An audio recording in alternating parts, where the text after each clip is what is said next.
Hello there, and welcome to the Age of Dinosaurs. Tonight, we're going to wander back through the mists of time to a land that looks nothing like the one we know today. A time when vast forests stretched across the earth, and the ground shook beneath the steps of the largest creatures the world has ever known. This is the lost world of the dinosaurs. They were more than just giants with teeth and claws. They came in every size and shape imaginable, from creatures no bigger than a cat to titans that dwarfed buildings. Some glided through the trees, others thundered across the ground. They were the rulers of Earth for over 160 million years, far longer than humans have even existed. And even though they are gone, traces of them remain all around us. The bones we uncover, the feathers locked in amber, the faint imprint of a footprint left in mud that hardened into stone. And of course, every bird alive today can trace its roots back to these remarkable creatures. I'm Rex Harding, and this is Age of Dinosaurs, where we drift softly through the deep past, one sleepy soul at a time. If you enjoy these gentle journeys, you can like and subscribe, or simply share a thought down in the comments. It helps others find their way here too, one sleepy soul at a time. But for now, settle in, get comfortable, and allow yourself to drift as we explore the lost world of the dinosaurs. Let's begin. Dinosaurs were never really lizards. The very word dinosaur comes from the Greek words deinos and sauros, meaning terrible lizard. But in truth, dinosaurs weren't lizards at all. When the name was coined in the middle of the 19th century, scientists didn't yet understand how unique these creatures were. They simply saw bones of immense reptiles and imagined gigantic versions of modern lizards. But as fossil evidence grew, it became clear that dinosaurs belonged to their own extraordinary branch of life. Unlike lizards, their limbs were held straight beneath their bodies, giving them a powerful, upright posture for movement. Their hips, their breathing systems, and even their growth rates were distinct from the reptiles we know today. In fact, dinosaurs are more closely related to birds than to lizards. The name terrible lizard stuck, but the creatures it described were far stranger, more diverse, and more astonishing than anyone first guessed. Dinosaurs ruled the Earth for over 160 million years. It is almost impossible for the human mind to truly grasp just how long dinosaurs flourished.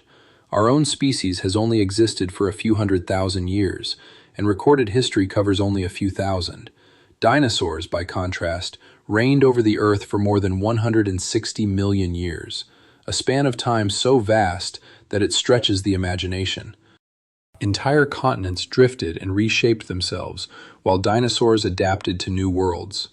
Oceans rose and fell. Climates shifted from lush swamps to deserts. And through it all, dinosaurs survived, diversified, and thrived. Some lived in tropical forests, some near polar regions, and some on dry savannas. The sheer longevity of their dynasty reminds us that they were not failures, not doomed experiments, but among the most successful animals ever to live. By comparison, humanity has only just arrived at the party. Some dinosaurs were smaller than chickens. When we imagine dinosaurs, we often picture towering giants, colossal predators, and long-necked sauropods that could blot out the sky. But not all dinosaurs were massive. In fact, some species were smaller than chickens. Fossils of little theropods, such as Microraptor, reveal creatures scarcely 2 feet long, or about 60 centimeters, light enough to scamper up trees or glide between branches. Some had feathers that shimmered like iridescent beetle wings, turning them into dazzling bird-like jewels of the forest.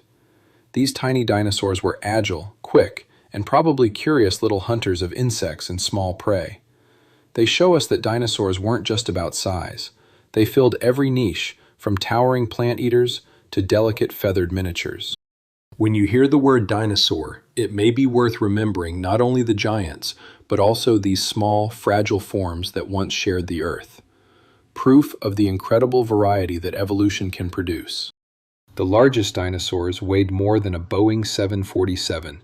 Imagine standing beneath a creature so massive that its sheer bulk rivals the weight of an airplane. The The largest known dinosaurs, the colossal sauropods like Argentinosaurus and Patagotitan, reached weights that scientists estimate at over 70 tons. That is more than a fully loaded Boeing 747. And yet, these animals were living, breathing, moving beings. Not machines of metal, but creatures of bone, muscle, and sinew. Their hearts had to pump blood up necks as long as a bus. Their skeletons had to bear unimaginable weight. Their lungs used air sacs, much like birds, to efficiently fuel their massive bodies. And still, they managed to move across floodplains and forests, shaking the ground as they walked. These dinosaurs were the heaviest land animals that ever lived, and their existence shows just how far life can stretch the boundaries of what is possible. Some dinosaurs could sprint faster than an Olympic runner. Though many dinosaurs were huge and lumbering, some were built for speed. Lightweight theropods like ornithomimids had long, slender legs and stiff tails that acted like balancing rods. Fossil reconstructions suggest that some of these animals could reach speeds of over 40 miles per hour, or around 65 kilometers per hour, faster than a human sprinter at the Olympic Games. Imagine herds of these sleek, ostrich-like dinosaurs dashing across ancient plains, their tails streaming behind them, their feet kicking up dust in rhythmic bursts. Speed would have been their best defense against predators, allowing them to outrun even formidable hunters. Their long strides and bird-like builds remind us that agility, not size, was sometimes the best survival tool.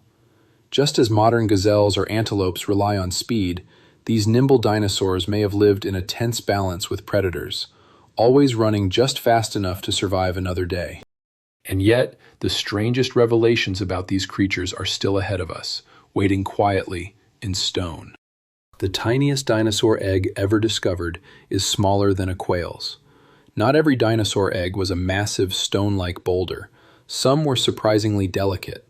Fossilized eggs attributed to tiny theropods reveal shells no larger than a marble, smaller than the eggs laid by many modern birds.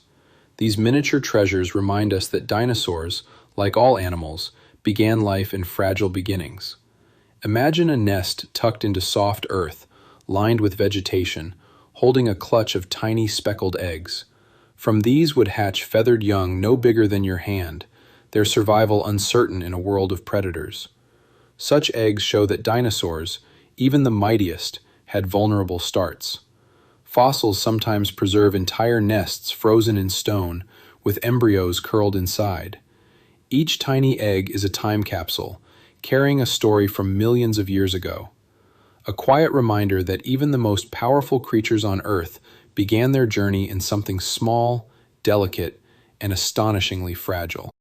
The biggest dinosaur eggs were larger than a basketball. At the opposite end of the scale, some dinosaur eggs reached extraordinary sizes. The eggs of giant sauropods could measure more than 30 centimeters in length, easily larger than a basketball. Imagine stumbling across a nest filled with these enormous shells, half buried in ancient sands.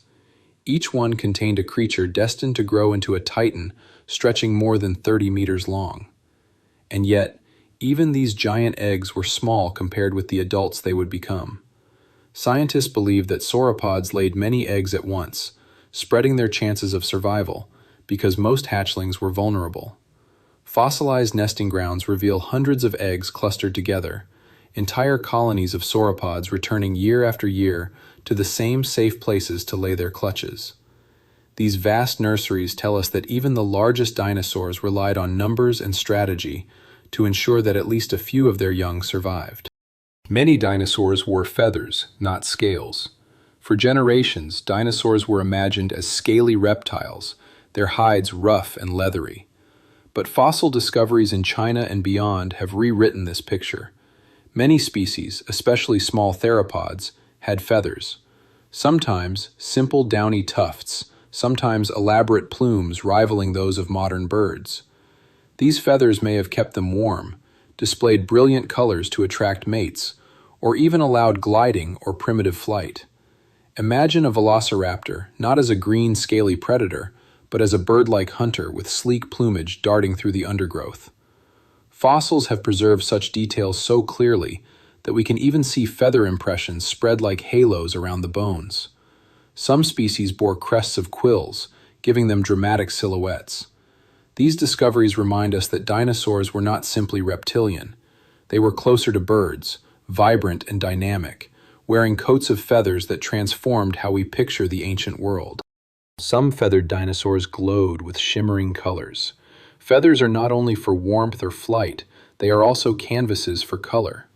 Microscopic structures inside fossilized feathers, called melanosomes, reveal hints of what colors ancient dinosaurs might have displayed.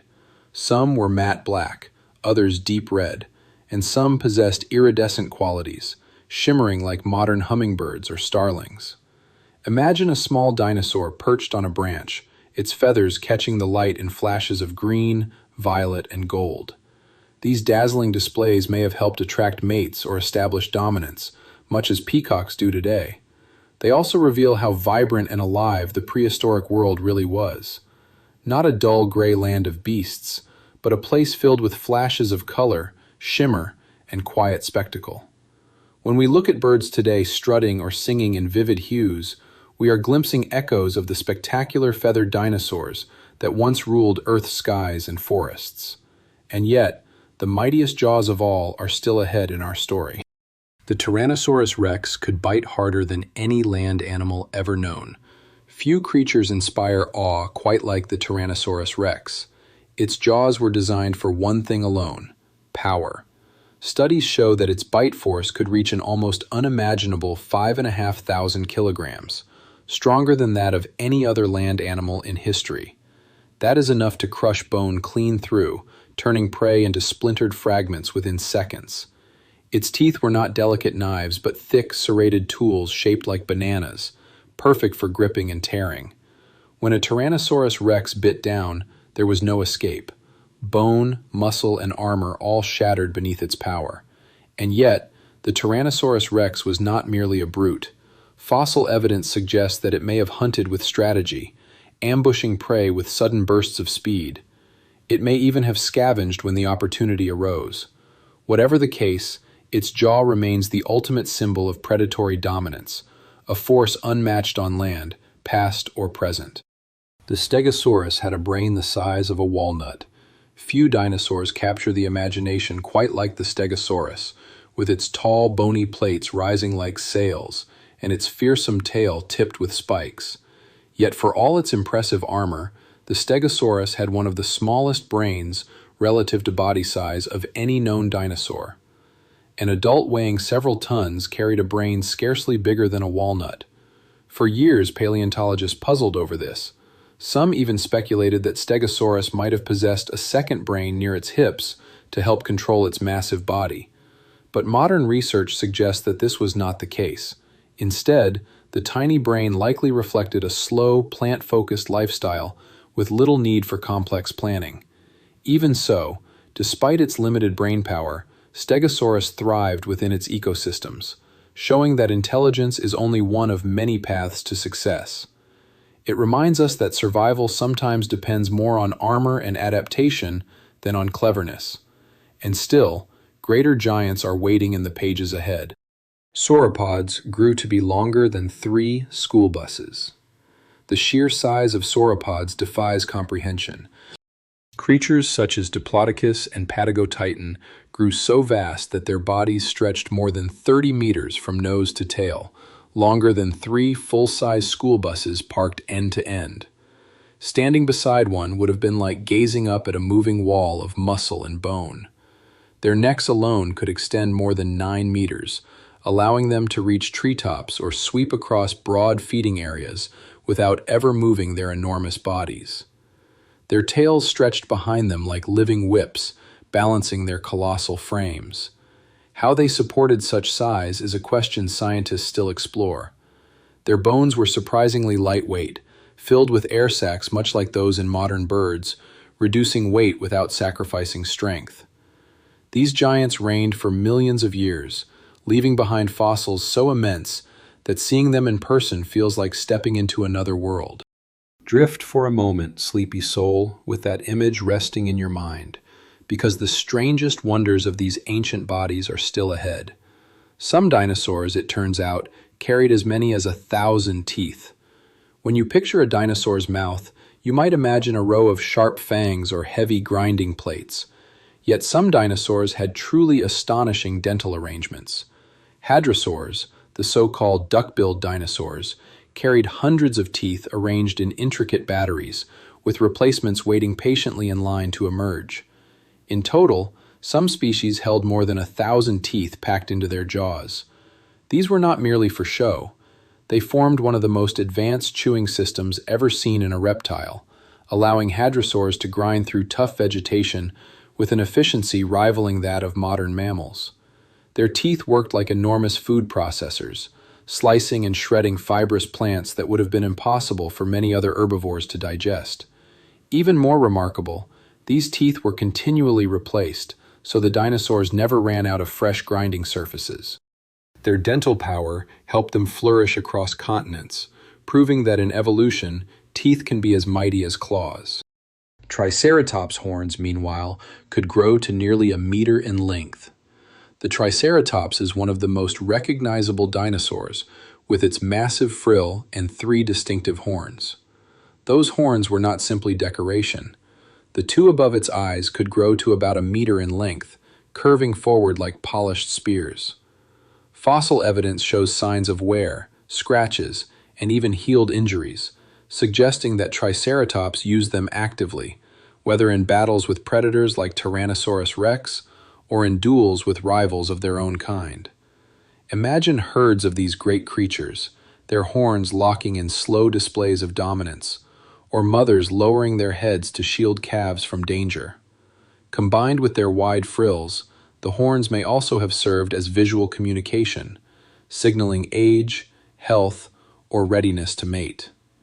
Elegant yet deadly, they turned Triceratops into both an armored guardian and a living display of power.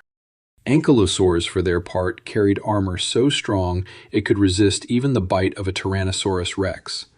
The ankylosaurs were living tanks. Their bodies were covered in thick, bony plates fused into their skin, forming a shield strong enough to withstand ferocious attacks. Some plates even bore ridges and spikes, adding an extra layer of deterrence.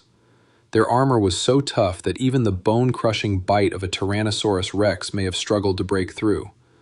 Fossilized ankylosaurs sometimes show healed bite marks, proof that they survived predator encounters that would have killed less protected animals.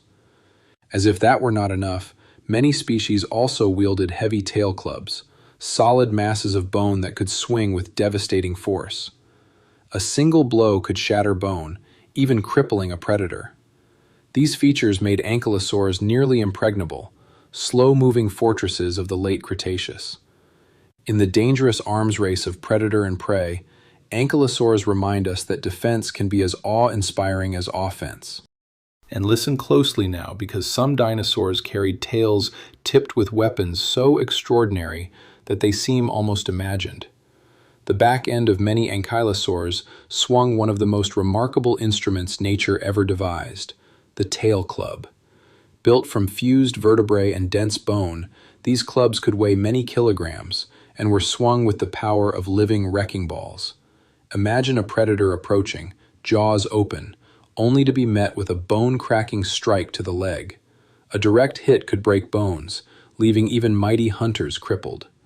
Fossil evidence shows that these clubs evolved late in ankylosaur history, suggesting an escalation in the evolutionary battle between predators and prey.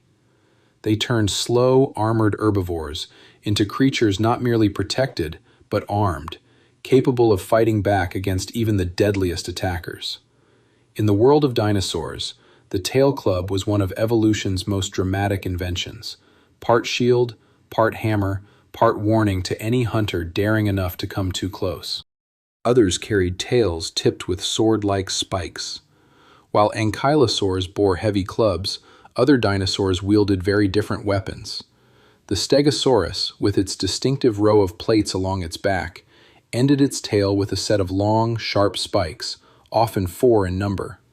Paleontologists came to call this weapon the thagomizer, a playful name coined in a cartoon, but now used even in scientific papers.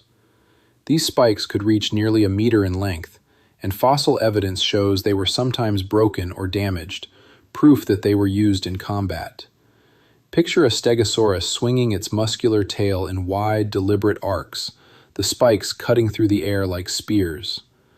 Predators foolish enough to come close risked impalement. Combined with its size and armor-like plates, the spiked tail made Stegosaurus a formidable opponent, despite its famously small brain. It is a vivid reminder that dinosaurs evolved an astonishing range of defenses, from heavy armor to lightning-fast weapons. And yet certain species held another quiet marvel, the ability to grow new teeth throughout their lives. Unlike humans, who grow only 2 sets of teeth, many dinosaurs replaced theirs constantly, ensuring they never ran out of tools for feeding. Predators like Tyrannosaurus rex would wear down their teeth with their bone-crunching diets, and still, patiently, endlessly, new teeth would rise to take their place. Yet new ones were always forming deep within the jaw, waiting patiently, ready to push forward and take the place of those that had worn away. Some species grew a fresh tooth every few weeks, a quiet, continual renewal that hummed beneath the surface of their lives. Herbivores relied on this constant replacement as well, for the grinding of tough plants wore down their teeth with relentless speed. Fossilized jaws sometimes reveal rows of teeth captured in various stages of growth, like slow conveyor belts moving forward through time. This adaptation meant that no matter how demanding the diet, dinosaurs always possessed sharp, functional teeth ready for the next meal. It is a feature still seen in reptiles like crocodiles today, quietly linking them to their distant cousins of the deep past. For dinosaurs, teeth were renewable tools, as essential to survival as claws or armor plating. Imagine now a creature that Hollywood has painted onto our imaginations in bold, terrifying strokes, and let the truth soften those strokes into something stranger and more delicate. The velociraptor was only about the size of a turkey. Cinema gave the velociraptor an image of a large, fearsome pack hunter, but the reality was rather different, and in some ways more haunting. True velociraptors stood roughly the size of turkeys, weighing perhaps between 7 and 9 kilograms. They were feathered, bird-like, and far smaller than the movie monsters so many imagine when the name is spoken. But do not let the size fool you, for something remarkable was hidden in that small frame. These were agile, intelligent predators with razor-sharp claws upon each foot. Their sickle-shaped talon could slash into prey with deadly precision, opening wounds with a single graceful motion. Fossil evidence even captures one velociraptor locked in combat with a protoceratops, both creatures frozen mid-battle for eternity, preserved in a moment of struggle that has waited millions of years for our eyes. Though small, the velociraptors hunted with cunning and agility, relying on speed and sharpness rather than brute force. In their ecosystems, they were deadly enough, striking at small prey or scavenging when opportunities quietly arose. Their story reminds us that danger is not always measured in size. Sometimes it lives in agility, in precision, in perfect adaptation to a vanished world. And there is something even more chilling waiting in the shadows of this story, for the raptors likely hunted in packs. One of the most unsettling ideas about raptors is that they may have worked together, coordinating their efforts like wolves or lions, moving as one mind across the landscape. Fossil sites suggest groups of raptor-like dinosaurs died together, perhaps after hunting as a unit, their bones settling into the earth side by side. Their lightweight bodies, keen senses, and sickle claws made them dangerous individually, but as a group, they could have overwhelmed prey many times their size. Imagine a pack of swift-feathered hunters fanning out across a clearing, some driving prey forward while others dart in from the sides in perfect silent choreography. It is a haunting picture, one that may have played out countless times in the late Cretaceous, beneath skies we shall never see. Whether velociraptors specifically hunted this way remains gently debated, but related species such as Deinonychus show strong evidence of cooperative behavior written into the stone. If true, these dinosaurs were not only deadly in form, but sophisticated in strategy, proving that intelligence and teamwork were as important in prehistory as they are today. Drift now inward into the very structure of these creatures, for some dinosaurs had hollow bones like modern birds. When paleontologists first uncovered the long neck bones of sauropods and the light frames of theropods, they were struck by their construction. The bones were not solid like ours, but hollow, reinforced with thin walls and delicate air spaces threading through them like corridors. This might sound fragile, but it was a brilliant adaptation shaped by countless generations. Hollow bones were strong enough to bear enormous weight, yet light enough to reduce the strain of carrying huge bodies or of running swiftly across ancient plains. They also tied into complex respiratory systems that allowed air to flow with remarkable efficiency. Today, birds share the very same adaptation, their hollow bones helping them stay light for flight against the pull of gravity. This connection reinforces the deep link between dinosaurs and modern birds, showing that some of the most extraordinary adaptations of prehistory still live on quietly in sparrows, eagles, and pigeons. The bones of dinosaurs were not merely bones. They were architectural marvels of strength and efficiency, hidden beneath skin and feather. And here perhaps is the most astonishing truth of all, waiting like a soft revelation at the edge of sleep, for birds are technically living dinosaurs. Perhaps the most astonishing truth about dinosaurs is that they never really vanished. Every bird alive today, from the tiny hummingbird to the mighty ostrich, is a direct descendant of theropod dinosaurs. That means dinosaurs are still with us, flying in the skies, hopping along sidewalks, or singing softly outside your window even now. The link is not metaphorical, but biological, written in bone and feather and blood. Feathers, hollow bones, brooding behavior, even wishbones, all trace back to dinosaur ancestors. When you look at a chicken scratching in the dirt, you are watching a modern dinosaur go about its ancient business. This revelation has transformed our understanding of extinction itself. Dinosaurs did not completely disappear at the end of the Cretaceous. They simply changed, adapted, and took wing into a new world. Knowing this makes the modern world feel richer, alive with quiet echoes of a prehistoric age. The next time you see a bird, you are seeing a living piece of deep time gliding above you. The Archaeopteryx was the first known bird-like dinosaur. In the 19th century, a fossil was unearthed in Germany that seemed to straddle two worlds, and it was given the name Archaeopteryx. It had the teeth, claws, and long tail of a dinosaur, but also feathers and wings like a bird, as though evolution itself had paused mid-sentence to leave a message in stone. It was a stunning discovery, a transitional creature that offered a glimpse of how flight may have first evolved. Archaeopteryx likely glided among the trees, perhaps flapping in short bursts, but not yet capable of sustained flight through open sky. Its feathers show exquisite detail, with patterns that reveal both function and quiet beauty. For decades, it stood as the symbol of evolution in action, proof that traits could transform over time to produce entirely new ways of living. Today, it remains one of the most famous fossils ever found, a gentle bridge between the age of dinosaurs and the world of birds. Looking at it feels like peering softly into evolution's workshop, where old forms slowly become new. Dinosaurs were warm-blooded, not cold-blooded.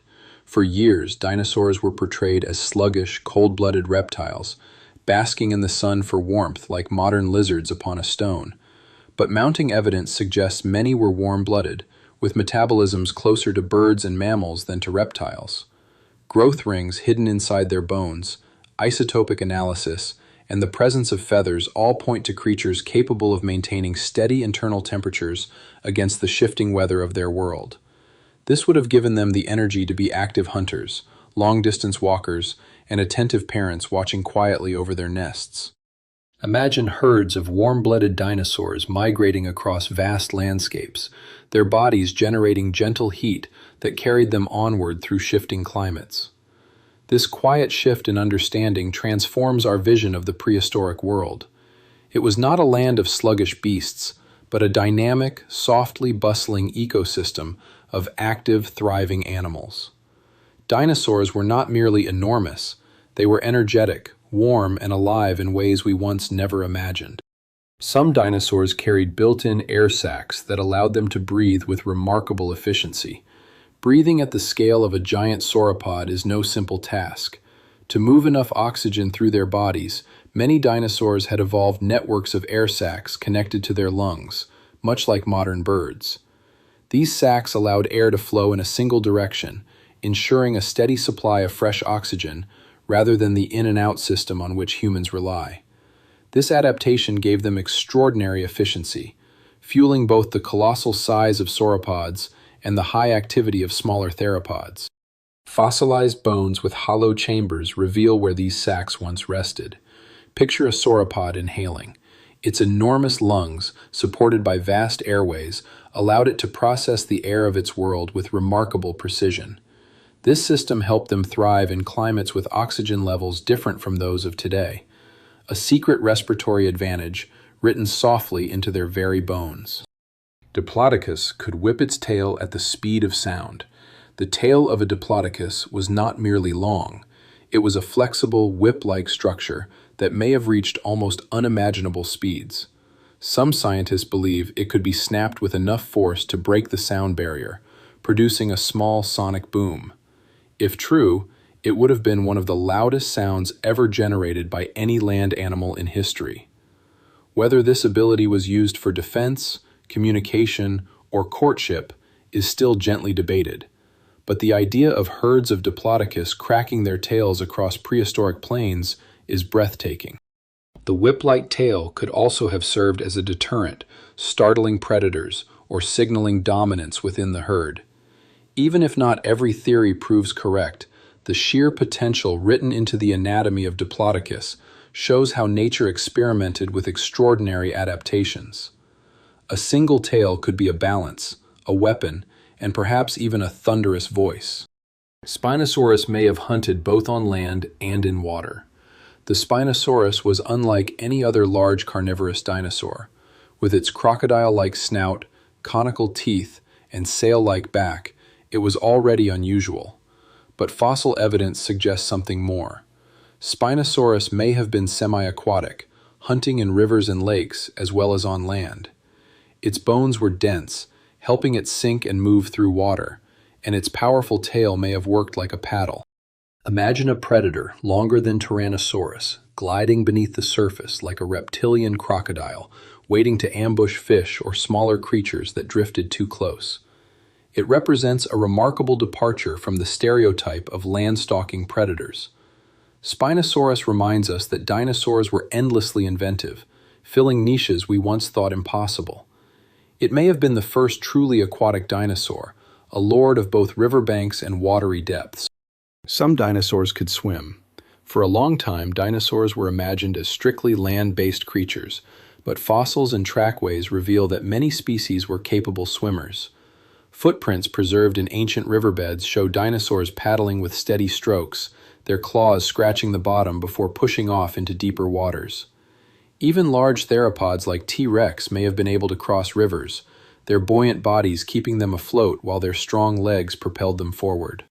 Smaller species likely darted through lakes or ponds, chasing fish or slipping away from danger. Being able to swim would have been an essential survival skill in a world where rivers crisscrossed continents and floodplains shifted with the seasons. Far from being awkward land giants, dinosaurs were versatile, capable of navigating not just land but water, broadening their reach into nearly every environment Earth had to offer. And yet, the sky held its own quiet secret, still ahead in our story. Others may have glided between trees like flying squirrels. Some small feathered dinosaurs may have taken to the skies in a way that was not quite flying, but far more than simple leaping. Fossils of creatures such as Yi-Chi reveal elongated fingers supporting membranous wings, suggesting that these animals could glide between trees, much like flying squirrels today. Others, with feathered limbs, may have spread their arms and legs wide to catch air currents, drifting gracefully from branch to branch. These experiments in flight show the incredible variety of evolutionary paths dinosaurs explored before true powered flight emerged in birds. Imagine a forest canopy alive with tiny gliders, their feathers shimmering as they coasted silently between trees. It paints a picture of prehistoric skies not as empty spaces, but as buzzing, dynamic worlds, where dinosaurs tested the very first blueprints of flight. Pterosaurs were not dinosaurs, but they lived alongside them. Though often grouped together with dinosaurs, pterosaurs belonged to a different branch of reptiles. They were the first vertebrates to achieve true powered flight, long before birds or bats. With wingspans ranging from the size of a sparrow to more than 9 meters across, they dominated the skies above the world of the dinosaurs. Some skimmed fish from the oceans, others soared like albatrosses over open seas, and some stalked prey on the ground with long beaked jaws. Pterosaurs evolved alongside dinosaurs, sharing their ecosystems for more than 150 million years. They were not dinosaurs, but they were part of the same grand stage, filling the skies while dinosaurs ruled the land. Together they created a world alive with motion, power, and diversity. The skies of the Mesozoic were not empty. They were filled with the wing beats of extraordinary creatures. And still, one of the strangest wonders is only just beginning to reveal itself. Some dinosaurs could lay clutches of dozens of eggs at once. When we picture a dinosaur nest, it is easy to imagine only a few enormous eggs cradled in the sand. Yet some dinosaurs laid clutches of dozens of eggs at a time, turning their nesting sites into true hatchling factories. Sauropods, for example, are believed to have laid vast numbers of eggs to raise the odds that at least a few young would survive the many dangers of their world. Fossilized nesting grounds reveal clusters of eggs spread across wide areas, suggesting that herds returned year after year to the very same spots, much as sea turtles still do today. These communal nesting sites must have hummed with activity, females carefully lowering themselves to lay their eggs, hatchlings breaking free of their shells, and predators lingering nearby in patient hope of an easy meal. The strategy of laying so many eggs at once quietly reveals the precarious balance of survival. For dinosaurs, ensuring the future often meant producing life on a truly massive scale. And yet, softer still, some baby dinosaurs remained in their nests for months on end. Not every dinosaur was ready to wander the world the moment it hatched. Fossil evidence suggests that certain species, such as hadrosaurs, kept their young in nests for weeks or even months at a time. These fragile babies leaned on protection and care, perhaps from one parent, perhaps from both. Impressions of tiny bones preserve growth stages that could not have supported independent life, hinting that the little ones stayed close to the safety of home. Imagine a nest filled with downy hatchlings, chirping softly while a mother or father stood watch nearby. Parents may have carried food to them, shaded the nest from the heat of the sun, or driven off any threat that came too close. This behavior, so strikingly bird-like, underlines the evolutionary bond between dinosaurs and the birds that share our skies today. It also paints a tender picture of prehistory, one in which even colossal creatures poured time and energy into nurturing their young. Far from being cold, unfeeling reptiles, dinosaurs may have lived in family groups woven together by care and quiet cooperation. Fossilized dinosaur tracks reveal herds moving together across the ancient Earth. Sometimes the most revealing fossils are not bones at all, but footprints.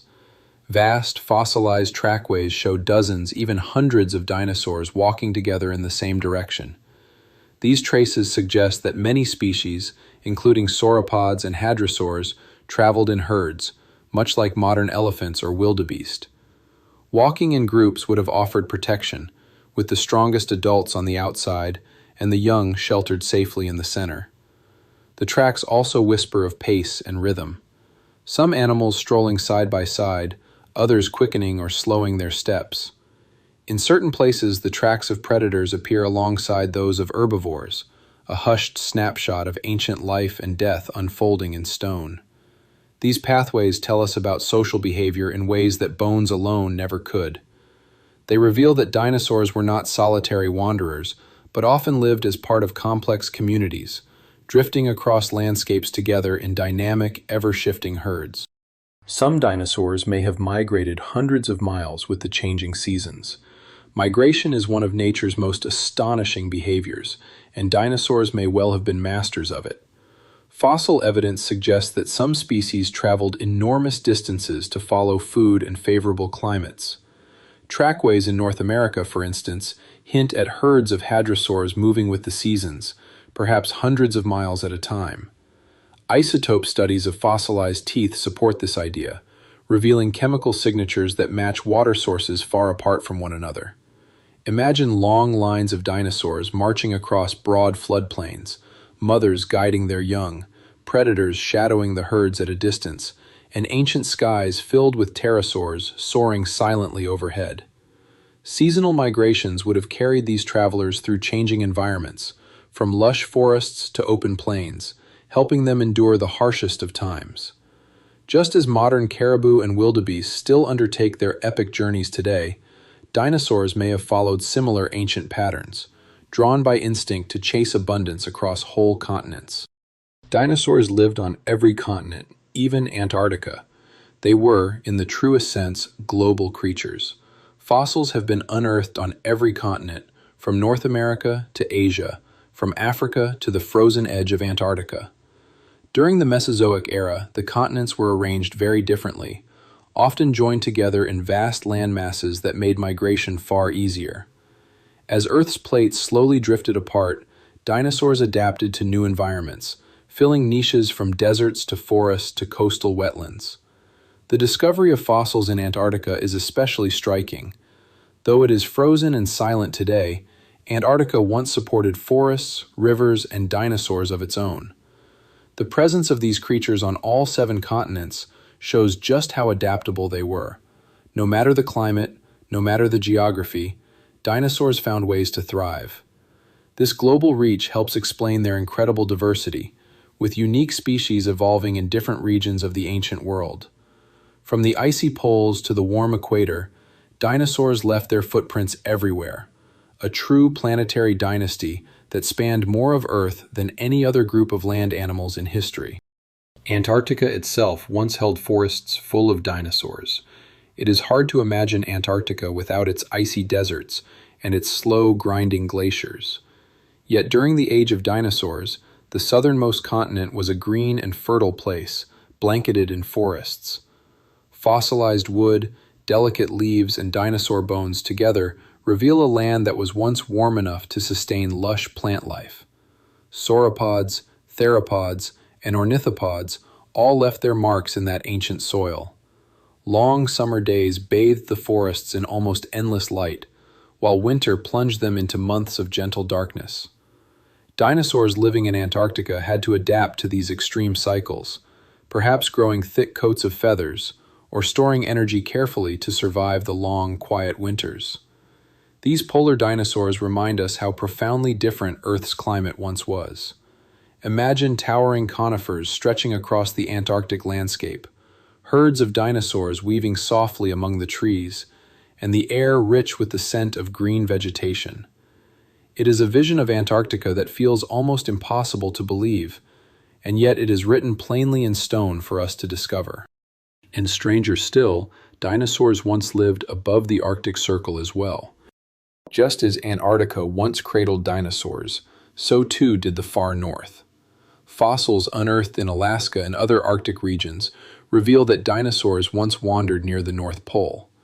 These hardy creatures endured long winters with scarcely any sunlight, relying on quiet adaptations to survive in near-freezing conditions. Tracks and bones suggest that herds of hadrosaurs dwelled there year-round, rather than merely drifting in for the summer. Imagine the scene. Herds of dinosaurs foraging among stunted trees, snow crunching softly beneath their feet, steam rising from their warm-blooded bodies into the icy air. Predators, too, lived within these landscapes, hunting in a realm where darkness lingered for months at a time. These Arctic dinosaurs reveal the astonishing versatility of the group. They were not confined to warm tropical climates, but could endure and even flourish at the very edges of Earth's habitable zones. Their resilience is one reason they thrived for so long. Some dinosaurs could survive months of darkness during the polar winters. In the polar reaches of the Mesozoic, winters brought endless months of shadow. And yet, dinosaurs found ways to cope. Fossils suggest that some possessed keen night vision, with large eyes adapted for the faintest low light. Others may have relied on social behaviors, huddling together for warmth and protection, much like penguins do today. Their warm-blooded physiology would have granted them an advantage over cold-blooded reptiles, allowing them to remain active even in freezing conditions. Hatchlings may have been born during the endless daylight of summer, giving them time to grow strong before the long night finally settled in. Imagine a herd of feathered herbivores moving slowly through a shadowed forest, faint starlight glowing above, predators lurking unseen in the gloom. These quiet adaptations reveal a world far more intricate than we once imagined. Dinosaurs thrived not only beneath the bright tropics, but also within the long, cold darkness of ancient polar winters. Hadrosaurs are known as the duck-billed dinosaurs. Among the most distinctive of all dinosaurs were the hadrosaurs, nicknamed the duck-billed dinosaurs for their broad, flat snouts. Their jaws were marvels of engineering, packed with hundreds of teeth arranged in tidy rows that worked much like grinding machines. With their bills, they could crop plants with ease, stripping leaves or slicing stems, then chewing them with remarkable precision. Some species grew to more than 9 meters in length and moved in vast herds, grazing much as bison or wildebeest do today. Their fossils are among the most abundant of all dinosaur remains, hinting that they were highly successful and widely spread. But their duck-billed faces were not merely for eating. Many species also carried elaborate crests or hollow extensions of the skull, transforming them into some of the most visually striking dinosaurs of their age. The nickname duck-billed might sound whimsical, yet it hides a deeper truth. These were among the most advanced and ecologically important herbivores of their time. Some hadrosaurs could produce deep, resonant calls with their hollow crests. The hollow crests of certain hadrosaurs were far more than ornaments. They were resonating chambers. Species such as Parasaurolophus bore long, curving crests, threaded with air passages. Scientists believe these acted like natural musical instruments, allowing the dinosaurs to release deep, haunting calls that carried for miles. These sounds may have served to warn of predators, to attract mates, or to keep the herd bound together. Imagine a group of hadrosaurs grazing quietly at sunset, then one lifting its head to release a low, vibrating call that rolls softly across the floodplain. The others answer in turn, their voices blending into a chorus of prehistoric music. Computer models of these crests suggest the tones were low and resonant, closer to foghorns than to birdsong. This discovery adds yet another dimension to the way we picture dinosaurs, not merely as fossils held silent in stone, but as living creatures filling their world with sound. The crest of Parasaurolophus reached nearly 2 meters in length. The crest of Parasaurolophus was among the most extravagant features in the entire dinosaur world. Stretching close to 2 meters long, it curved gracefully backward from the skull like a natural trumpet. Within it wound looping passages connected to the nasal cavity, giving it the ability to produce complex, layered calls. The crest may also have served as a visual display, its size and shape signaling health or dominance to others of its kind. Some scientists even suggest it might have been brightly colored, turning the dinosaur into a moving spectacle across the landscape. Standing nearly 9 meters long and weighing several tons, Parasaurolophus was already an impressive animal, but its crest lifted it into something greater still, a creature of both sight and sound, a prehistoric musician broadcasting its presence across ancient landscapes. Few features capture the imagination quite like this elegant structure, a fusion of form and function that made the hadrosaur truly unique among dinosaurs. Some dinosaurs could hear in infrasonic ranges beyond the reach of human ears. Sound is one of the most important ways animals interact with the world. While humans hear only a narrow band of frequencies, many dinosaurs may have had ears tuned to far deeper, lower sounds. Fossil studies of skulls suggest that hadrosaurs in particular could detect infrasonic ranges, vibrations too low for human ears to perceive. These deep rumbles travel great distances, even through the ground itself, making them ideal for communication across herds spread over wide areas. Imagine dinosaurs calling to one another with low, vibrating tones, messages rolling invisibly across the landscape. Such sounds could have coordinated migrations, warned of predators, or helped mothers and young stay connected across the distance. Today, elephants and whales still use infrasound in much the same way. That dinosaurs may have shared this ability speaks to the sophistication of their world, a realm not only of sights and movements, but of sounds too deep for us to ever truly hear. Dinosaur skin impressions reveal scales, feathers, and even quills. Most fossils preserve bones, yet every so often we find something even more extraordinary: impressions of dinosaur skin itself. These rare discoveries preserve the very textures of life, showing that dinosaurs came clothed in a remarkable variety of coverings. Some bore rough reptilian scales, patterned in delicate mosaics. Others wore downy feathers, or long quills sprouting softly from their skin. In certain cases, these impressions reveal patterns and ridges that hint at colors, or perhaps at camouflage.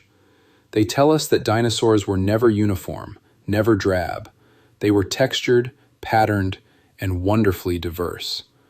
Imagine running your hand along the scaly flank of a hadrosaur, then brushing feathers on a small theropod, or seeing quill-like structures standing in sharp outline against a soft evening sky. These impressions collapse the distance of millions of years, granting us a direct, quiet contact with the surfaces of creatures long vanished. They show dinosaurs not as bare skeletons, but as living, breathing beings whose skin told a story. And the strangest turn is still ahead, for some of them wore colors more dazzling than we ever dared to imagine. Some carried brightly colored frills and crests to attract mates. Display, after all, is as much a part of nature as survival, and dinosaurs were no exception. Many species carried elaborate frills, crests, or horns that may well have been splashed with vivid colors. These features could have served as signals, helping individuals attract mates or establish social rank within a herd. Picture a ceratopsian with a wide, bony frill painted in reds and blues, or a hadrosaur's crest streaked with brilliant hues that shimmered gently in the sunlight. Such displays might have been the dinosaur equivalent of a peacock's tail: extravagant, eye-catching, impossible to ignore. Fossil evidence of blood vessel patterns in frills suggests they were richly supplied, capable of supporting vivid, glowing colors. In the silent fossil record, these hues are lost to us, yet imagining them restores life to creatures that were not only powerful survivors, but also quiet artists of appearance. Dinosaurs lived in a world of color, where beauty was as vital as strength. Carnotaurus had tiny, almost useless arms. Carnotaurus was one of the strangest predators ever to walk the earth. Its skull bore horns above the eyes, giving it a faintly devilish look, and its body was sleek and built for speed. But its arms were almost comically small, even shorter than those of Tyrannosaurus rex. They were so tiny that scientists have long struggled to understand their function at all. Unlike T. rex, whose arms may have been strong despite their size, the arms of Carnotaurus appear to have been practically useless, with stiff joints that limited most movement. Perhaps they played a small role in mating displays, or perhaps they were simply evolutionary leftovers, reduced as other traits grew more important. Despite this oddity, Carnotaurus was a formidable hunter, fast and agile, capable of chasing down prey with terrifying efficiency. Its absurdly tiny arms are a gentle reminder that evolution does not always produce perfection. Sometimes, it leaves us only with mysteries. Tyrannosaurus had arms stronger than expected, strong enough to lift hundreds of pounds. The arms of Tyrannosaurus rex are often mocked for their size, yet in truth they were far from useless. Each arm was short, yes, but heavily muscled, capable of lifting weights of several hundred pounds. The claws were sharp and strong, suggesting they could grip prey, slash in close combat, or hold on to mates during reproduction. Their small size may even have protected them from breaking during hunts, keeping them safely out of the way of the dinosaur's massive head and jaws, which did most of the killing. Far from being vestigial, the arms of T. rex were likely highly specialized tools. They remind us gently that appearances can deceive. What looks ridiculous at first may conceal a powerful purpose. The arms of Tyrannosaurus, like so much of its body, were built for survival in ways we are only beginning to fully understand. Oviraptors may have been excellent parents. The name oviraptor means egg thief, a name coined in the early 20th century when fossils were first found near clutches of eggs.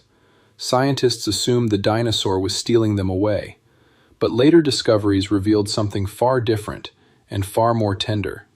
The oviraptor was not stealing eggs, it was brooding over its own. Fossils have since been found with adults preserved in protective postures, wings spread across nests to shield their young, much like modern birds. Some even show parents covering eggs during sandstorms or floods, refusing to abandon them even at the cost of their own lives. This evidence has transformed Oviraptor from a villain into a symbol of quiet devotion. It shows that dinosaurs, like birds today, could be attentive and loving parents. The discovery rewrites not only the story of one species, but our whole understanding of how dinosaurs nurtured their young, making their vanished world feel far more alive and far more familiar. Fossils show that some dinosaurs brooded their nests just as birds do.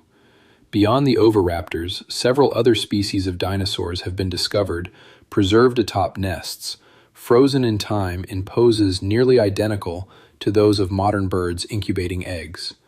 Their forelimbs are spread protectively, their bodies crouched low to provide warmth. Such fossils demonstrate a direct link between dinosaurs and avian behavior. These brooding scenes show that nurturing instincts are ancient, stretching back tens of millions of years into the deep past. Some species may even have rotated their eggs, a gentle behavior seen in birds today, done to ensure even development. These discoveries add a soft tenderness to our image of dinosaurs, reminding us that they were not simply predators or prey, but parents. They lived lives full of complex behaviors, balancing survival with quiet care for their offspring. To picture a dinosaur huddled over a nest, feathers puffed against the wind, is to glimpse a prehistoric scene that feels uncannily familiar, echoing across time to every robin or sparrow's nest we see today. Some baby dinosaurs had sharp teeth that later disappeared. Fossils of dinosaur hatchlings reveal something quietly surprising. Certain species were born with small, sharp teeth that vanished as they grew older. These teeth may have helped them break through the shells of their eggs, or perhaps to eat different diets while they were still fragile youngsters. For instance, the youngest hatchlings may have needed to nip at insects or tender plants before graduating to the tougher vegetation that the adults consumed. As time passed and they grew, their teeth reshaped themselves to suit an adult way of living. This curious transformation shows just how dynamic dinosaur development could be, with bodies and diets shifting dramatically from one life stage to the next. Picture a nest brimming with tiny hatchlings, their little jaws lined with sharp points, only to lose those points as they matured into horned or duck-billed forms. These fleeting teeth remind us that evolution does not merely shape species across the long march of generations. It also molds individuals, stage by stage, from fragile beginnings to towering adulthood. Some grew astonishingly quickly, adding tens of kilograms every single day. Dinosaurs did not always grow slowly. In fact, many species experienced remarkable growth spurts. Studies of their bones reveal growth rings, much like those in trees, that show how rapidly certain dinosaurs piled on weight. Large plant eaters could gain tens of kilograms with every passing day, rocketing from vulnerable hatchlings into multi-ton giants in only a handful of years. Such rapid growth may have been essential for survival, allowing them to outpace predators during their most fragile stages. Imagine a young sauropod, barely the size of a dog, swelling to the size of a horse within a single year, and then stretching to the length of a bus only a few years after that. Their bodies were like metabolic furnaces, burning through food and converting it into size and strength. This extraordinary pace of growth helps explain how dinosaurs reached their colossal proportions within the short span of a single lifetime. Dinosaurs came in a rainbow of colors, not merely green or brown. For much of the 20th century, dinosaurs were portrayed as drab creatures, gray, green, or brown, blending into prehistoric swamps. Yet recent fossil discoveries have painted a far richer picture. The microscopic structures that once gave feathers their color, called melanosomes, have been preserved in some fossils.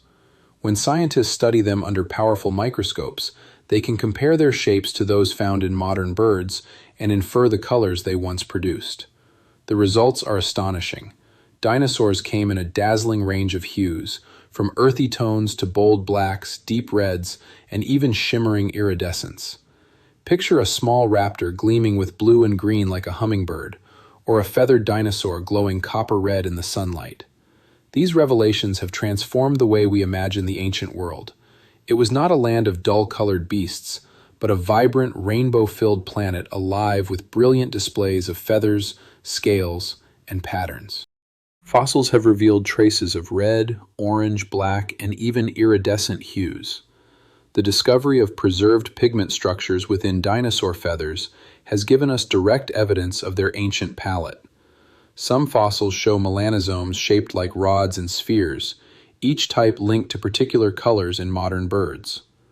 Long-extinct dinosaurs have been shown to have worn black feathers tipped with fiery orange, while others shimmered with iridescent hues like those of starlings or crows. The Chinese dinosaur Anchiornis, for example, bore a striking black and white body crowned with a rusty red cap, a vivid pattern more reminiscent of a woodpecker than of any reptile.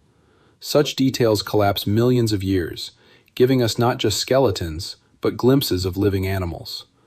Imagine standing in a prehistoric forest, sunlight filtering through the leaves, catching iridescent flashes as feathered dinosaurs move through the canopy.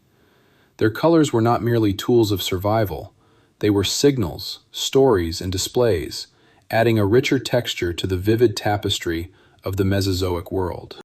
Some dinosaurs wore patterns of camouflage.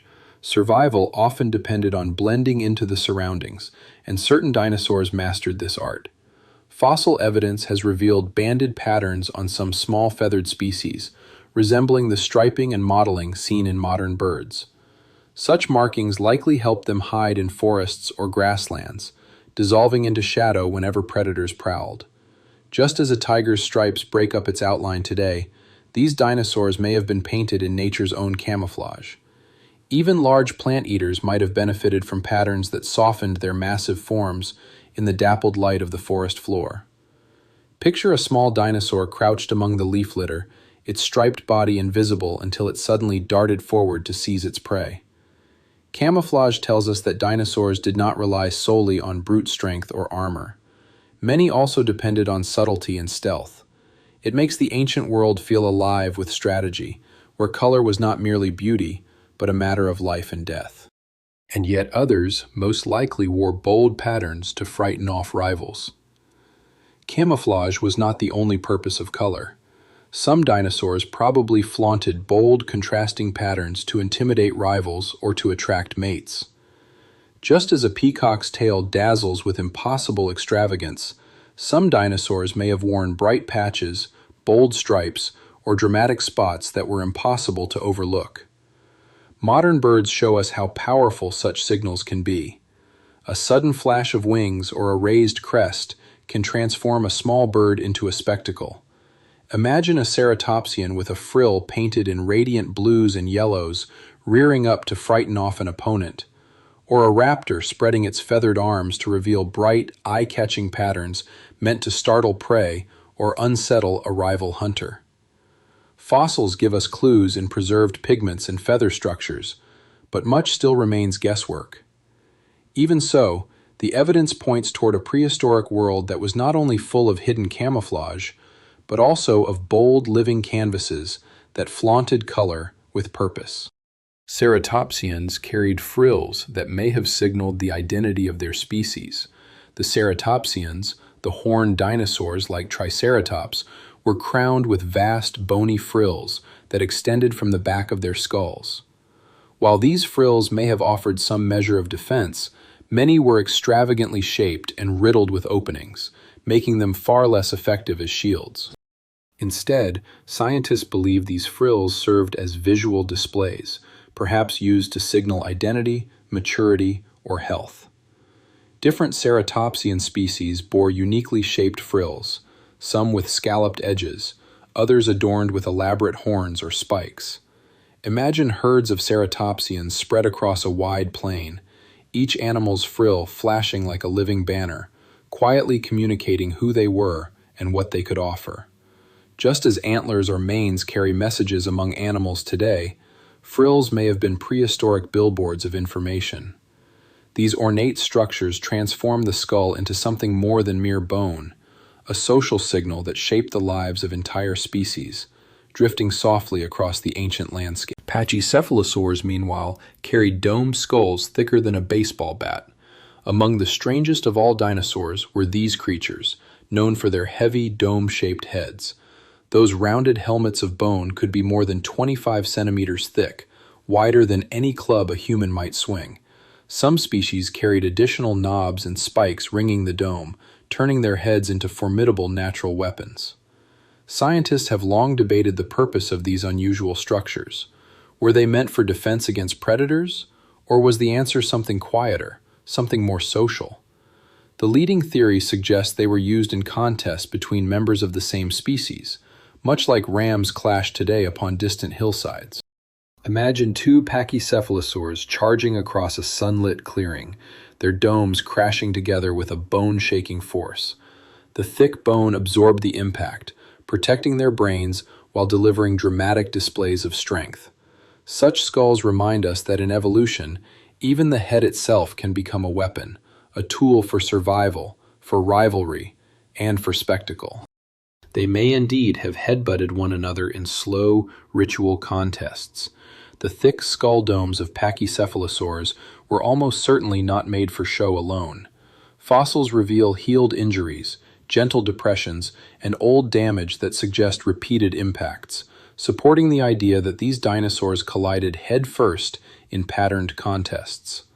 Much like mountain goats or bighorn sheep, males may have battled for dominance, for territory, or for the right to mate. Picture two dinosaurs squaring off, circling each other with unhurried purpose, before lunging forward, their domes meeting with a thunderous crack. The sound alone would have echoed through ancient forests, a living drumbeat of competition rolling through the trees. Not every contest, however, may have been violent.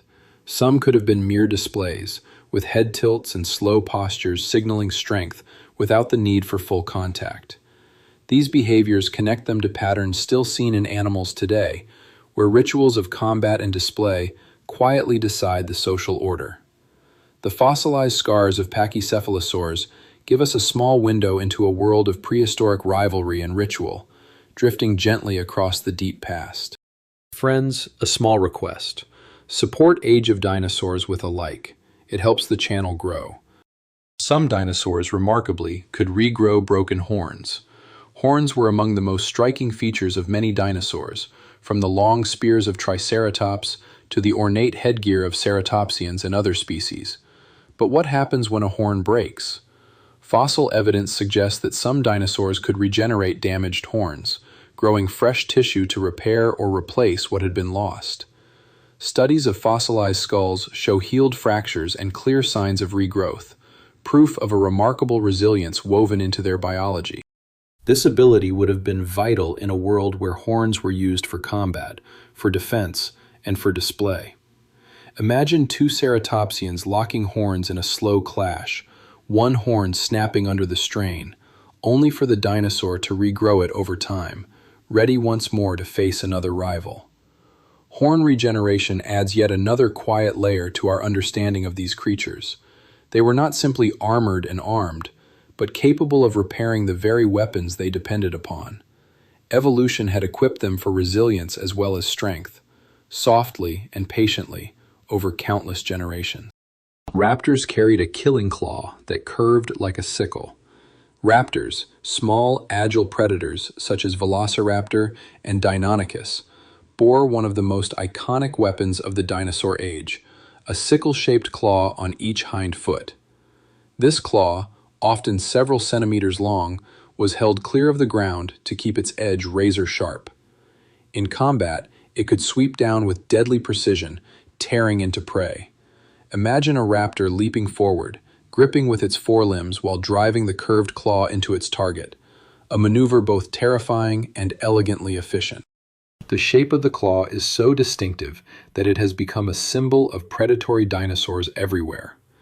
Its design reveals the fine balance between form and function, crafted by evolution for maximum impact.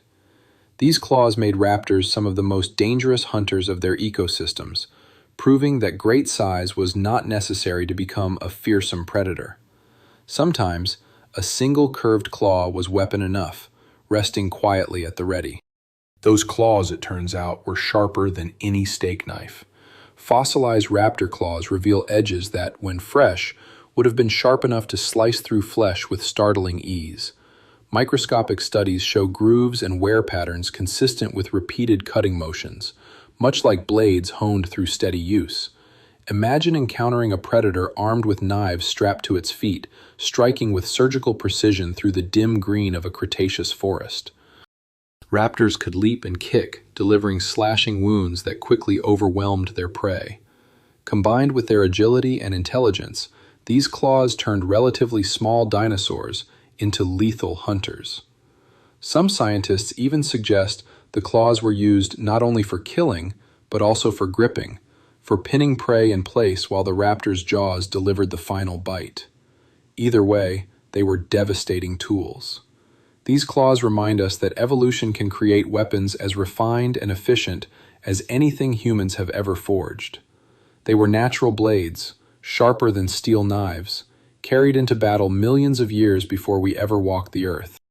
And yet, the strangest revelation is still ahead, for one predator would rise larger even than the tyrant lizard himself. Giganotosaurus was, in fact, larger than Tyrannosaurus rex. For decades, T-Rex held the crown as the largest carnivorous dinosaur, but discoveries in South America revealed a quiet challenger, Giganotosaurus. This massive predator stretched more than 12 meters long, larger than most estimates of Tyrannosaurus rex. Its skull alone measured over 1.5 meters. Unlike the bone-crushing bite of T-Rex, Giganotosaurus relied on slicing. Its teeth were sharp and serrated, shaped to tear through flesh in great heavy chunks, a silent blade drifting through the ancient warmth of a vanished world. It may have hunted the great herbivores, creatures such as Argentinosaurus, using its speed and its size to overwhelm them slowly, patiently, from the tall grasses. Imagine, if you will, a predator longer than a bus, drifting across the plains of ancient Patagonia, its jaws lined with blade-like teeth. Though it lived millions of years earlier than Tyrannosaurus rex, its discovery revealed something wonderful: that giant predators evolved many separate times, in many separate corners of the world. Giganotosaurus reminds us that Tyrannosaurus, iconic though it remains, was never the only contender for the throne of the great meat-eaters. Argentinosaurus may well have been the largest land animal that ever lived. Among the giants of prehistory, few stand taller than this creature. This titanosaur stretched, by careful estimate, to a length of about 30 meters, and may have weighed more than 70 tons, making it one of the largest land animals ever to walk the earth.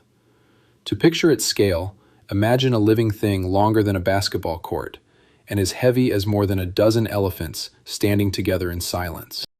Its bones were so massive that a single vertebra weighed more than a grown human. And yet, for all their bulk, these giants survived by moving in herds, stripping vast amounts of vegetation as they traveled slowly across the ancient lands. Their necks stretched up into the treetops, their tails swayed behind them like moving bridges, their footsteps trembled the ground beneath them. To have seen an Argentinosaurus in life would have been like watching a living mountain walk quietly past you. Their sheer existence shows just how far evolution can push the limits of size upon the land. And yet, in the same breath, the story turns. The smallest known dinosaur weighed less than a mouse. Not every dinosaur was a towering giant. In truth, one of the smallest known species, Microraptor, along with its even tinier relatives, weighed less than a modern mouse. Some may have been no longer than a human hand, darting among the branches in search of insects. Their delicate skeletons, their feathered bodies, their light and airy frames reveal a very different side of the dinosaur story. These miniature predators, or perhaps omnivores, may have lived quick and frantic little lives, avoiding the larger dinosaurs while competing with early mammals and reptiles for their meals. Imagine crouching softly in a prehistoric forest and noticing a flicker of movement. A tiny feathered creature, no bigger than a sparrow, its eyes alert, its claws razor sharp for its size. These small dinosaurs remind us that evolution is not only a story of grandeur. Some of the most successful creatures survived by staying small, by staying agile, by staying overlooked. Proof, gentle proof, that dinosaurs came in every possible size. Dinosaurs also coexisted with the early mammals. The dinosaurs dominated the Mesozoic era, yes, but they did not rule alone. Small mammals scurried at their feet, sharing forests and burrows, living quietly in the shadows of giants. These mammals were often tiny, nocturnal creatures that survived by eating insects, hiding underground, and avoiding attention. Fossils show that they developed alongside the dinosaurs for more than 100 million years, quietly persisting, even as the dinosaurs themselves evolved into ever stranger and more powerful forms. Some early mammals were gliders, others bore live young, some were surprisingly adaptable. Though dwarfed by their reptilian neighbors, they were quietly setting the stage for the mammals that would one day flourish, long after the dinosaurs were gone.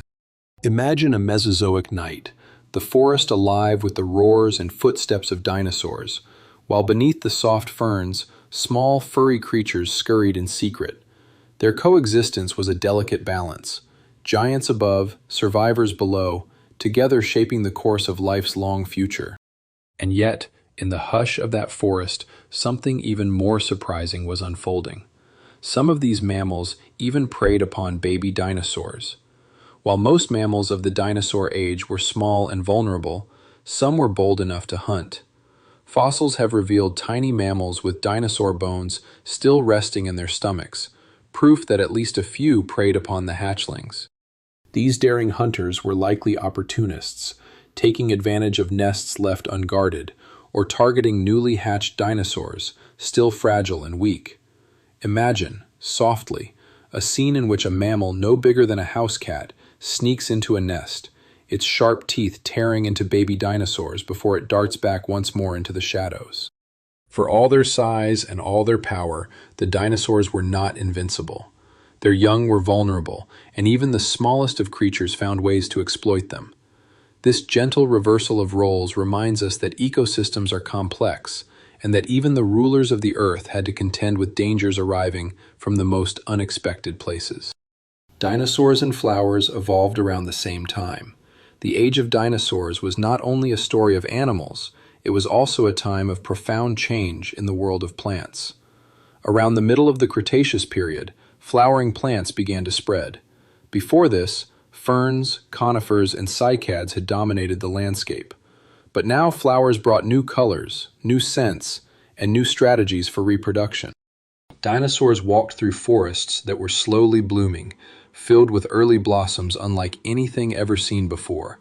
These plants may have co-evolved with herbivorous dinosaurs, offering new sources of food, while relying upon animals to spread their pollen and their seeds.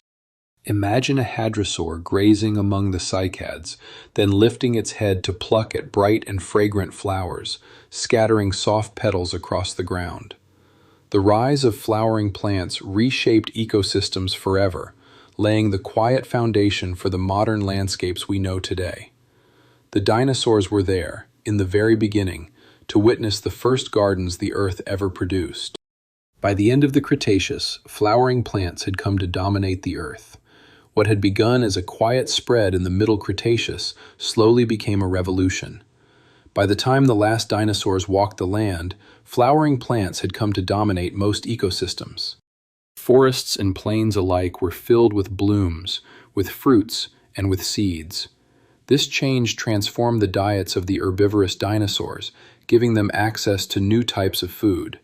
It may also have influenced the evolution of smaller dinosaurs and of the early birds, many of which likely played their own gentle roles in pollination, and in the scattering of seeds. Imagine the Cretaceous landscapes, not as monotonous green jungles, but as colorful worlds, filled with flowers, with buzzing insects, and with quietly feeding dinosaurs. The rise of the angiosperms reshaped not only plant life, but entire food chains, setting the stage for modern ecosystems long before the mammals ever came to dominate. And still, deeper mysteries lie ahead, waiting to be gently uncovered as the story drifts onward through the vanished ages. The dinosaurs lived in a world quietly flowering into something new, unknowingly preparing the ground for our own age. Some dinosaurs, it seems, may even have helped pollinate plants.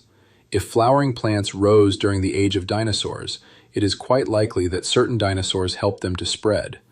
Just as bees, birds, and bats pollinate flowers today, small feathered dinosaurs, or the earliest primitive birds, may have carried pollen softly from blossom to blossom. Fossils show that certain small species fed on nectar-like substances or on fruits, behaviors that would naturally lead to the gentle work of pollination. Imagine a tiny feathered dinosaur hopping softly through the underbrush, dipping its snout into an open flower, then flitting to another plant nearby, unknowingly performing the very same ecological role as a hummingbird today. Though we may never know every detail, the timing of the flower's rise and the presence of small, agile dinosaurs strongly suggest that they worked together in shaping the earliest of these ecosystems. The flowers offered food. The dinosaurs, in return, carried their pollen from bloom to bloom. It is a quiet, beautiful reminder that evolution is not only competition, but also cooperation, weaving across worlds and across ages. Now here is something that may sound almost humorous, yet research suggests it may truly be so. The dinosaurs, it seems, released enough methane to influence the climate itself.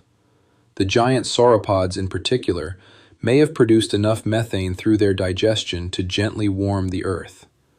Much like cattle today, plant-eating dinosaurs depended on gut bacteria to break down fibrous vegetation, releasing methane as a natural byproduct. Given their vast size and vast numbers, the amount produced could have been enormous. Scientists estimate that sauropod emissions alone may have warmed the planet by several degrees, adding to the already warm climate of the Mesozoic era. Imagine entire herds grazing slowly across wide open plains, the air around them subtly altered by the gases they gently released. Though the image feels comic, it quietly reveals the profound impact that living creatures can have on global systems. The dinosaurs remind us that the climate of the Earth has always been shaped, not only by geology and atmosphere, but by the very breath and, yes, even the digestion of the animals that call it home. Some dinosaurs, it seems, also helped to spread the seeds of plants. They did not merely eat vegetation, they carried it onward. Fossilized droppings, known as coprolites, sometimes contain seeds, showing that dinosaurs swallowed them while feeding and then deposited them far from the parent plant. In this quiet way, dinosaurs acted as the gardeners of their world, carrying seeds across sweeping landscapes within their enormous bodies. This process, called endozoochory, still shapes the ecosystems of today, carried out by elephants, birds, and countless other creatures. Imagine a great sauropod lumbering slowly across a plain, leaving behind not only its deep footprints, but also, in its droppings, the very beginnings of future forests. The relationship between dinosaurs and plants was reciprocal. The plants fed the dinosaurs, and the dinosaurs in turn gave the plants a way to spread and to grow. These hidden partnerships remind us that evolution is often a story of quiet cooperation, and that even the waste of the largest animals carried within it the seeds of new life. And here, dear listener, a small mystery drifts ahead of us in the dark, waiting to be softly uncovered. Every so often, paleontologists uncover fossils that hold more than only bones. They contain the last meals of dinosaurs, preserved for millions of years within the stillness of stone. These rare finds give us an intimate glimpse into their daily lives. Some fossils show partially digested plants, revealing the sorts of vegetation that grew in prehistoric forests. Others contain fish bones, small reptiles, or even the remains of other dinosaurs, frozen forever in mid-digestion. These quiet snapshots are invaluable, proving not only what dinosaurs could eat, but what they actually did eat on a single, ordinary day. One fossilized microraptor, for instance, contained the remains of a small bird, showing its predatory habits in vivid detail. These stone-held moments of time let us peer directly into the private moments of survival, when hunger drove action. It is humbling to realize that the remains of a single meal can endure for millions of years, telling us softly what life was like on a random day in the deep past. Fossilized dung has a name of its own. It is called coprolite. It may sound unglamorous, and yet fossilized dinosaur dung, known as coprolite, is one of the most fascinating kinds of fossils to have ever been found. These ancient droppings harden slowly over time, preserving not only the waste itself, but the tiny fragments of what the dinosaurs had eaten. Seeds, bones, shells, and plant fibers sometimes remain locked inside, turning humble dung into a prehistoric diary of diet and ecosystem. By studying coprolites, scientists learn how food chains were structured, what sorts of plants grew in certain regions, and even how the digestive systems of dinosaurs quietly functioned. Some coprolites are small and delicate, while others are massive, weighing many kilograms. The study of coprolites gently reminds us that no trace of life is ever too humble to matter. Even waste becomes treasure when it carries within it information from a vanished world. Through coprolites, the dinosaurs continue to share the secrets they left behind in the most unexpected of ways. One such coprolite weighed more than 18 kilograms. Among the largest pieces of fossilized dung ever discovered is a specimen believed to have come from a truly massive predator, possibly a Tyrannosaurus rex. This coprolite weighed more than 18 kilograms, heavier than a cinder block. Inside, scientists found many fragments of bone, suggesting that the predator consumed and then expelled huge amounts of prey.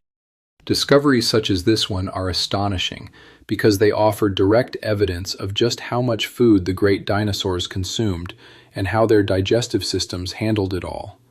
It is almost comical to imagine such an enormous creature leaving behind such a monumental pile, and yet, for paleontologists, it is a true goldmine of information.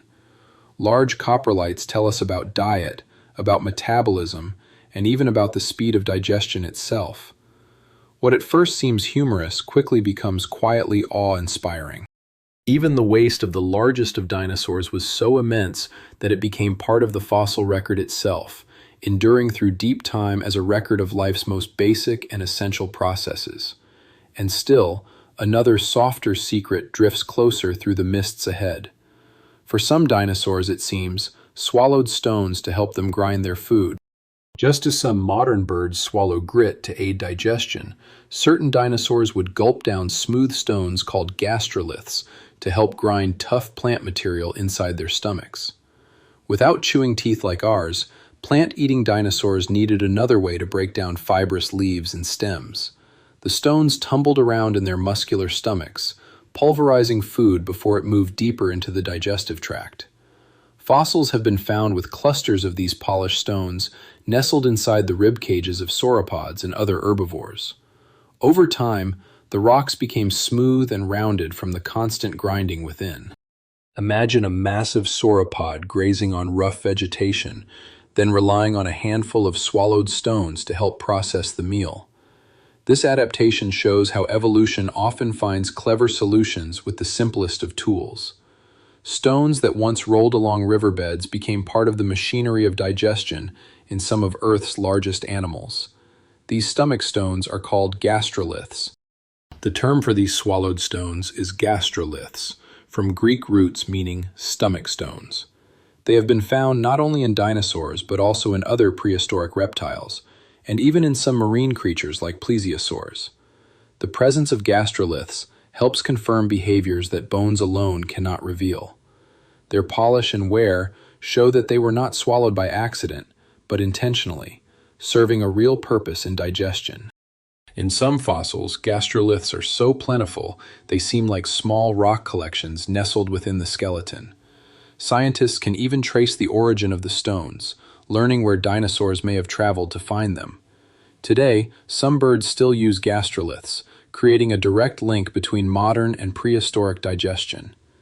These humble stones, carried within living stomachs, remind us that evolution often recycles the same strategies.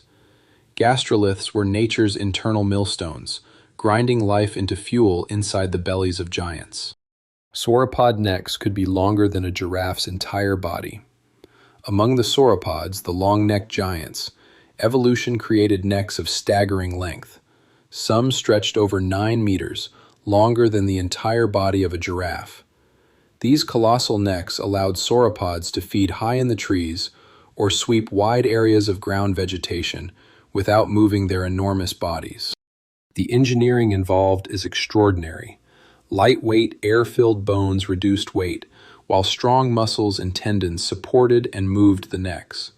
Their hearts and blood vessels would have worked hard to pump oxygenated blood to brains perched at such heights, raising questions scientists are still trying to answer. Imagine standing beneath a sauropod's head, craning your own neck upward as it towers stories above you, calmly plucking leaves from treetops with movements both graceful and powerful. These immense necks transformed sauropods into living skyscrapers, redefining what it meant to be large on land. Some sauropods had more than 15 vertebrae in their necks. The secret to the extraordinary necks of sauropods lies in their vertebrae. While humans have only 7 neck vertebrae, many sauropods had 15 or more, each elongated into intricate, lightweight structures. These bones were not solid. They were filled with air sacs, reducing weight while still maintaining strength. The complexity of these vertebrae is staggering, with ridges and hollows designed for muscle attachment and flexibility. Some species even evolve vertebrae that lock together in ways that stabilize the neck while still allowing sweeping motion. Imagine the neck of a diplodocus, each vertebra contributing to a chain so long it could stretch across a city street. The sheer number and design of these bones turned the sauropod neck into one of evolution's most remarkable experiments in size and function. It shows how nature can build unimaginable structures simply by repeating and extending the simplest units. Titanosaurs had skin studded with bony plates. While many sauropods were massive but relatively unarmored, titanosaurs, some of the largest land animals ever, added protection. Fossils reveal that their skin was studded with osteoderms, bony plates embedded like armor beneath the surface. These plates varied in size, from small nodules to large shields several centimeters across.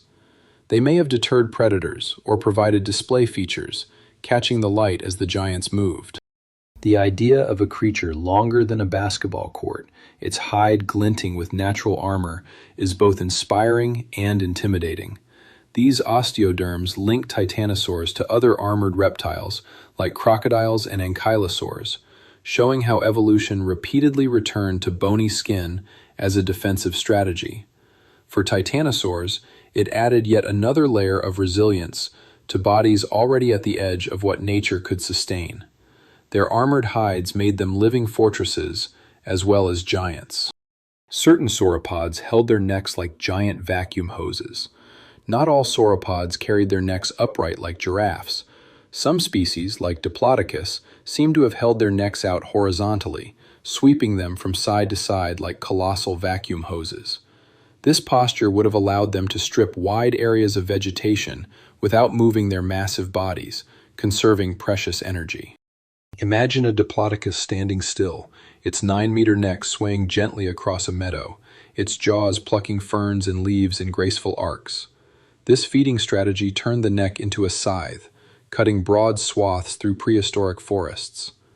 The contrast between upright-necked sauropods like Brachiosaurus and low-feeding ones like Diplodocus shows how even giants found unique ways to divide resources.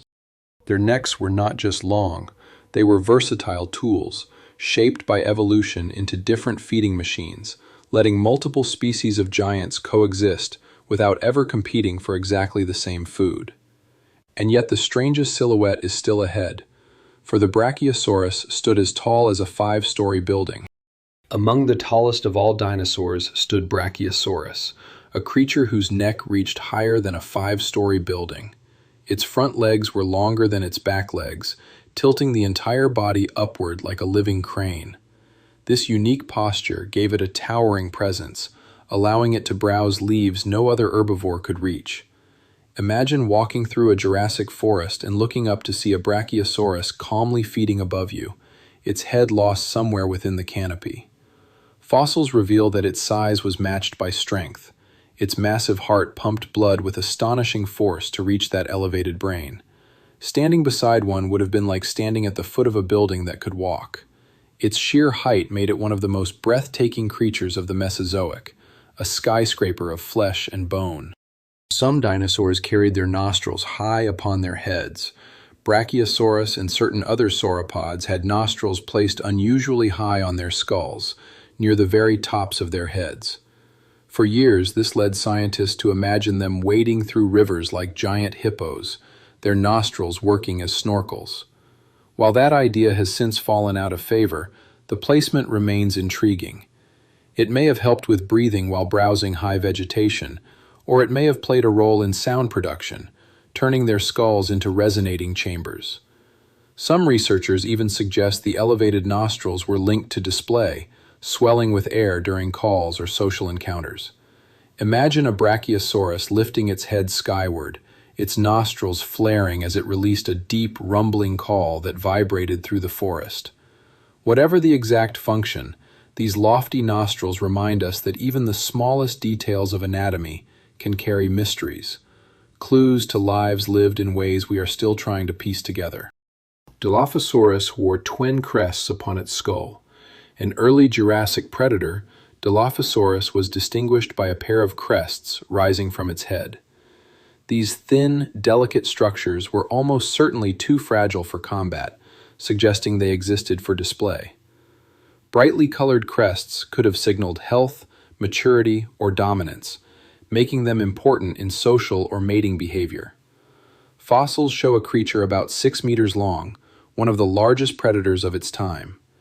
Imagine its silhouette against a dawn sky, twin crests glowing softly as it called out to rivals or mates.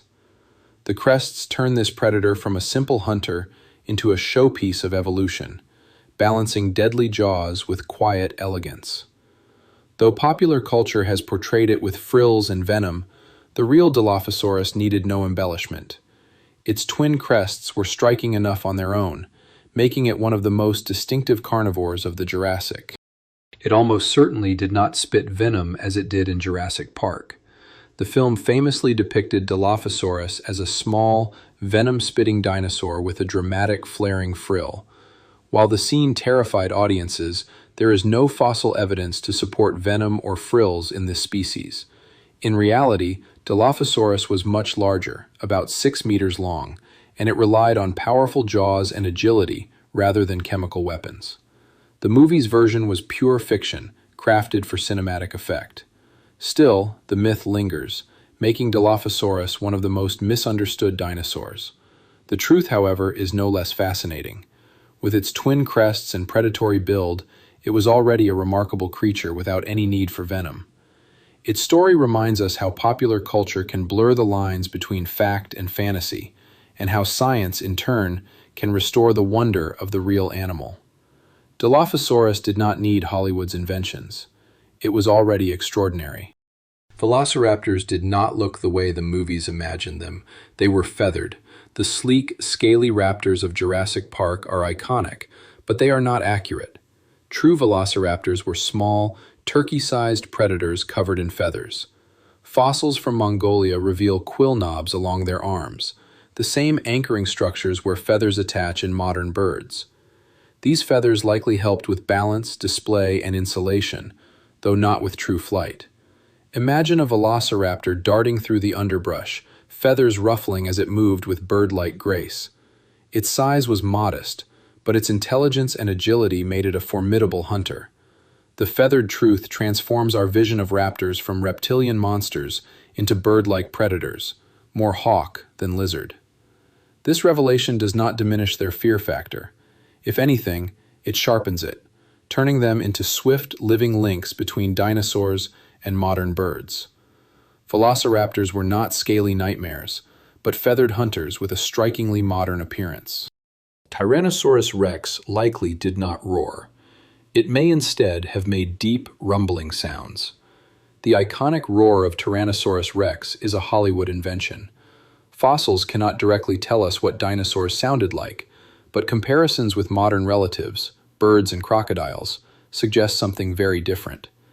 Instead of roaring like a lion, T-Rex may have produced low, resonant rumbles or infrasound, vibrations too deep for human ears to fully detect.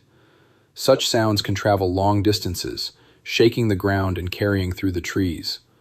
Imagine standing on a Cretaceous plain as the air vibrates with a low, chest-rattling hum, the call of a predator announcing its presence. Such sounds would have been chilling, not because they were loud, but deep and inescapable, felt as much as heard. The silence of fossils may leave us guessing, yet the evidence suggests that the voice of T-Rex was stranger and more haunting than cinema ever portrayed. Dinosaur footprints can stretch nearly a meter across. Some of the largest dinosaur tracks ever discovered are wider than a human body. These impressions, pressed deep into ancient mud, can measure close to a meter across, marking the passage of creatures weighing tens of tons. Standing inside one today is like stepping into the shadow of a ghost. Tracks of this scale most often belong to sauropods, their immense feet spreading weight across broad surfaces. Others reveal the clawed toes of colossal theropods, each print a quiet record of power and motion. These traces bring dinosaurs to life in ways that bare skeletons never can. They show how heavy the animals were, how swiftly they walked, and even how their toes curled softly into the earth. To stand within one is to occupy the very ground where a giant once stepped, bridging tens of millions of years in a single hollow. Each enormous track is a hushed reminder of the sheer scale of the creatures that once ruled the world. Fossilized trackways reveal dinosaurs running, resting, and even sliding. Footprints do not simply mark where dinosaurs walked, they quietly reveal behavior. Some preserved pathways hold running strides, with prints spaced far apart, showing dinosaurs sprinting at surprising speeds. Others capture resting poses, where dinosaurs crouched low against the ground, leaving impressions of bellies, tails, and even resting hands in the soft earth. In certain places, tracks show sliding marks, perhaps from animals skidding down muddy slopes, or from playful movement in wet environments. These trackways are dynamic fossils, frozen motions that bring ancient behavior gently into focus. Imagine the muddy Cretaceous riverbank where a dinosaur slipped, its claws scraping the ground, leaving marks we can still see today. Such details transform fossils into living stories, telling us not only what dinosaurs looked like, but how they lived, moved, and even played. The ground itself became a canvas, preserving their actions across countless millions of years. Some trackways show mother dinosaurs walking with their little ones. Among the most touching discoveries are pathways where large dinosaur footprints are accompanied by smaller ones moving side by side. These gentle patterns suggest that mothers, or perhaps entire family groups, walked with their young, guiding and protecting them. The smaller tracks often stay close to the larger ones, revealing the quiet dependence of hatchlings upon their parents. Some trackways even hint at coordinated group movement, with adults forming protective clusters around juveniles. Imagine a Cretaceous plain where a mother dinosaur leads her young across soft earth. Each step is pressed into the mud, later hardened slowly into stone. Millions of years later, those footprints still tell a story of care, of lives lived in close connection.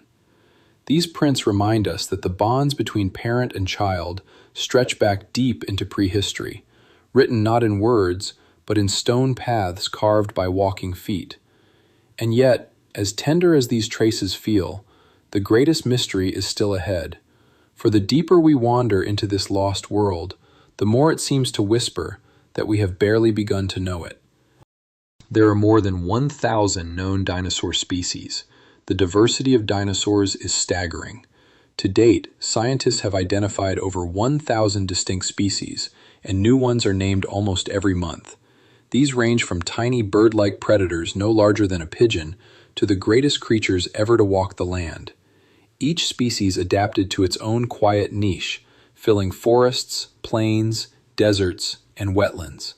Some were armored, some were feathered, some horned, and others carried sails along their backs or delicate crests upon their heads.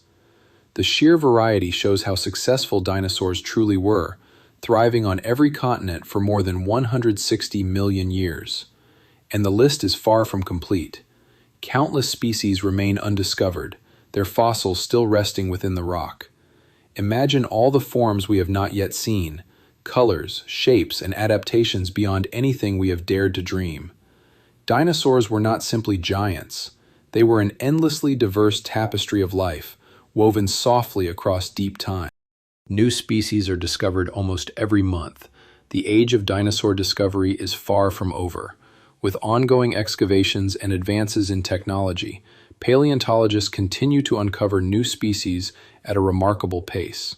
On average, a dozen or more new dinosaurs are described each year, each one adding another quiet thread to the tapestry of prehistory. These finds emerge from deserts, cliffs, and quarries around the world.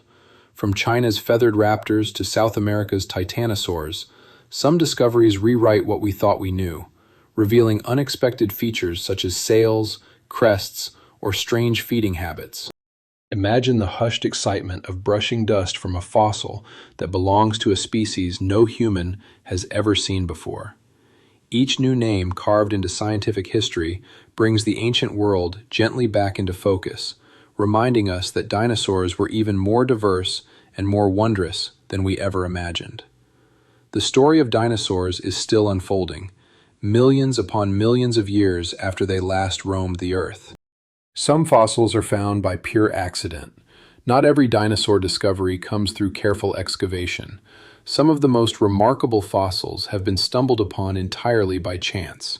Farmers plowing fields, construction workers digging foundations, and hikers wandering through remote landscapes have all uncovered bones that turned out to be millions of years old. In China, a man once found what he believed were dragon bones in a riverbed, later revealed to be the remains of a dinosaur. In Canada, miners unearthed a fully preserved nodosaur, its armor and skin still intact, hidden for more than 100 million years. These chance encounters remind us that the Earth still holds countless secrets just beneath the surface, quietly waiting to be revealed. Every hill, every quarry, every dried riverbed could hide a window into prehistory, a story of life long gone. Sometimes science does not begin in the laboratory or in the field. It begins with someone simply looking down and noticing something extraordinary. The first dinosaur fossils were mistaken for the bones of giant humans. Before science even had the word dinosaur, ancient peoples uncovered enormous bones and tried to make sense of them. In 17th century England, giant femurs were sometimes thought to belong to humans of legendary size, echoes of biblical giants, or the mythic heroes of old. Without the framework of paleontology, people explained these discoveries through the stories they already knew. Massive teeth were mistaken for those of elephants, and skull fragments were attributed to long-dead warriors of forgotten wars. It was not until the 19th century that scientists such as Richard Owen recognized that these bones represented an entirely different group of animals, far older than humanity itself. The realization that Earth had once been ruled by enormous reptiles reshaped science forever. Yet those early misinterpretations remain fascinating in their own quiet way. They are proof of how humans have always looked to the past, trying to explain what lies beneath the ground. Before they were dinosaurs, they were giants in the imagination. Ancient cultures sometimes believed that dinosaur bones were the remains of dragons. Throughout history, dragon myths have appeared in cultures all around the world, from Europe to China. Many scholars believe these stories were inspired, at least in part, by the discovery of dinosaur fossils. In China, where dragon lore is deeply rooted, large fossilized bones were often ground into powder for medicine and labeled as dragon bones. In Europe, massive femurs and vertebrae found in caves may have inspired tales of knights fighting monstrous beasts. Imagine stumbling upon a colossal skull with long, sharp teeth. Without the knowledge of paleontology, what else could it be but a dragon? These bones fueled legends for centuries, blending science and myth in a soft, dreamlike weave. In a way, dinosaurs never truly vanished. They lived on in stories, shaping the monsters of imagination long before science uncovered their true identity. Dragons, it seems, were real after all, only we call them dinosaurs today. Fossil hunters once fought wars over dinosaur bones. The 19th century saw one of the strangest rivalries in science, remembered now as the Bone Wars. Two paleontologists, Othniel Charles Marsh and Edward Drinker Cope, became locked in a bitter feud over dinosaur discoveries. They raced to outdo each other, sending teams into the American West to dig up fossils at breakneck speed. Their rivalry was so intense that crews sometimes sabotaged one another's digs, destroying fossils rather than letting them fall into a rival's hands. Out of this chaos came more than 100 new species, including Triceratops, Stegosaurus, and Allosaurus. But the cost was high. Mistakes, misidentified skeletons, and broken fossils littered the field. The Bone Wars remain a cautionary tale, showing both the passion and the peril of unchecked competition in science. And yet, without it, paleontology might not have advanced so swiftly. The dinosaurs themselves became unwilling pawns in a very human battle of pride. The Bone Wars of the 1800s named more than 100 new dinosaur species. Despite the distraction and rivalry, the sheer output of discovery was staggering. Marsh and Cope's competition led to the naming of well over 100 new dinosaurs in just a few decades. Many of the most famous dinosaurs we know today were first identified during this frenzy, including Diplodocus, Brontosaurus, and Stegosaurus. The fossil record of North America was opened up in spectacular fashion, filling museums with skeletons that astonished the public. Imagine being a visitor in that era, walking into a hushed museum hall and seeing the towering bones of creatures no one had imagined before. For all its flaws, the Bone Wars sparked a global fascination with dinosaurs and gave birth to modern paleontology as a serious science. It was a messy, dramatic chapter, but it laid the foundation for everything we know about dinosaurs today. And yet, the strangest part is still ahead, because some of these Bone War dinosaurs later turned out to be false. In their rush to outdo each other, Cope and Marsh often made hasty conclusions, sometimes naming species based on incomplete or misassembled fossils. Some dinosaurs they described turned out to be duplicates, representing the same animal with only slight differences. Others were outright errors. One of the most famous mistakes was the first reconstruction of a sauropod with its head placed on the wrong end of its body.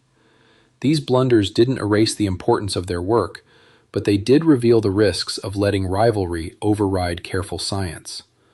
Later, paleontologists had to untangle the errors, reclassifying species and correcting skeletal mounts in museums.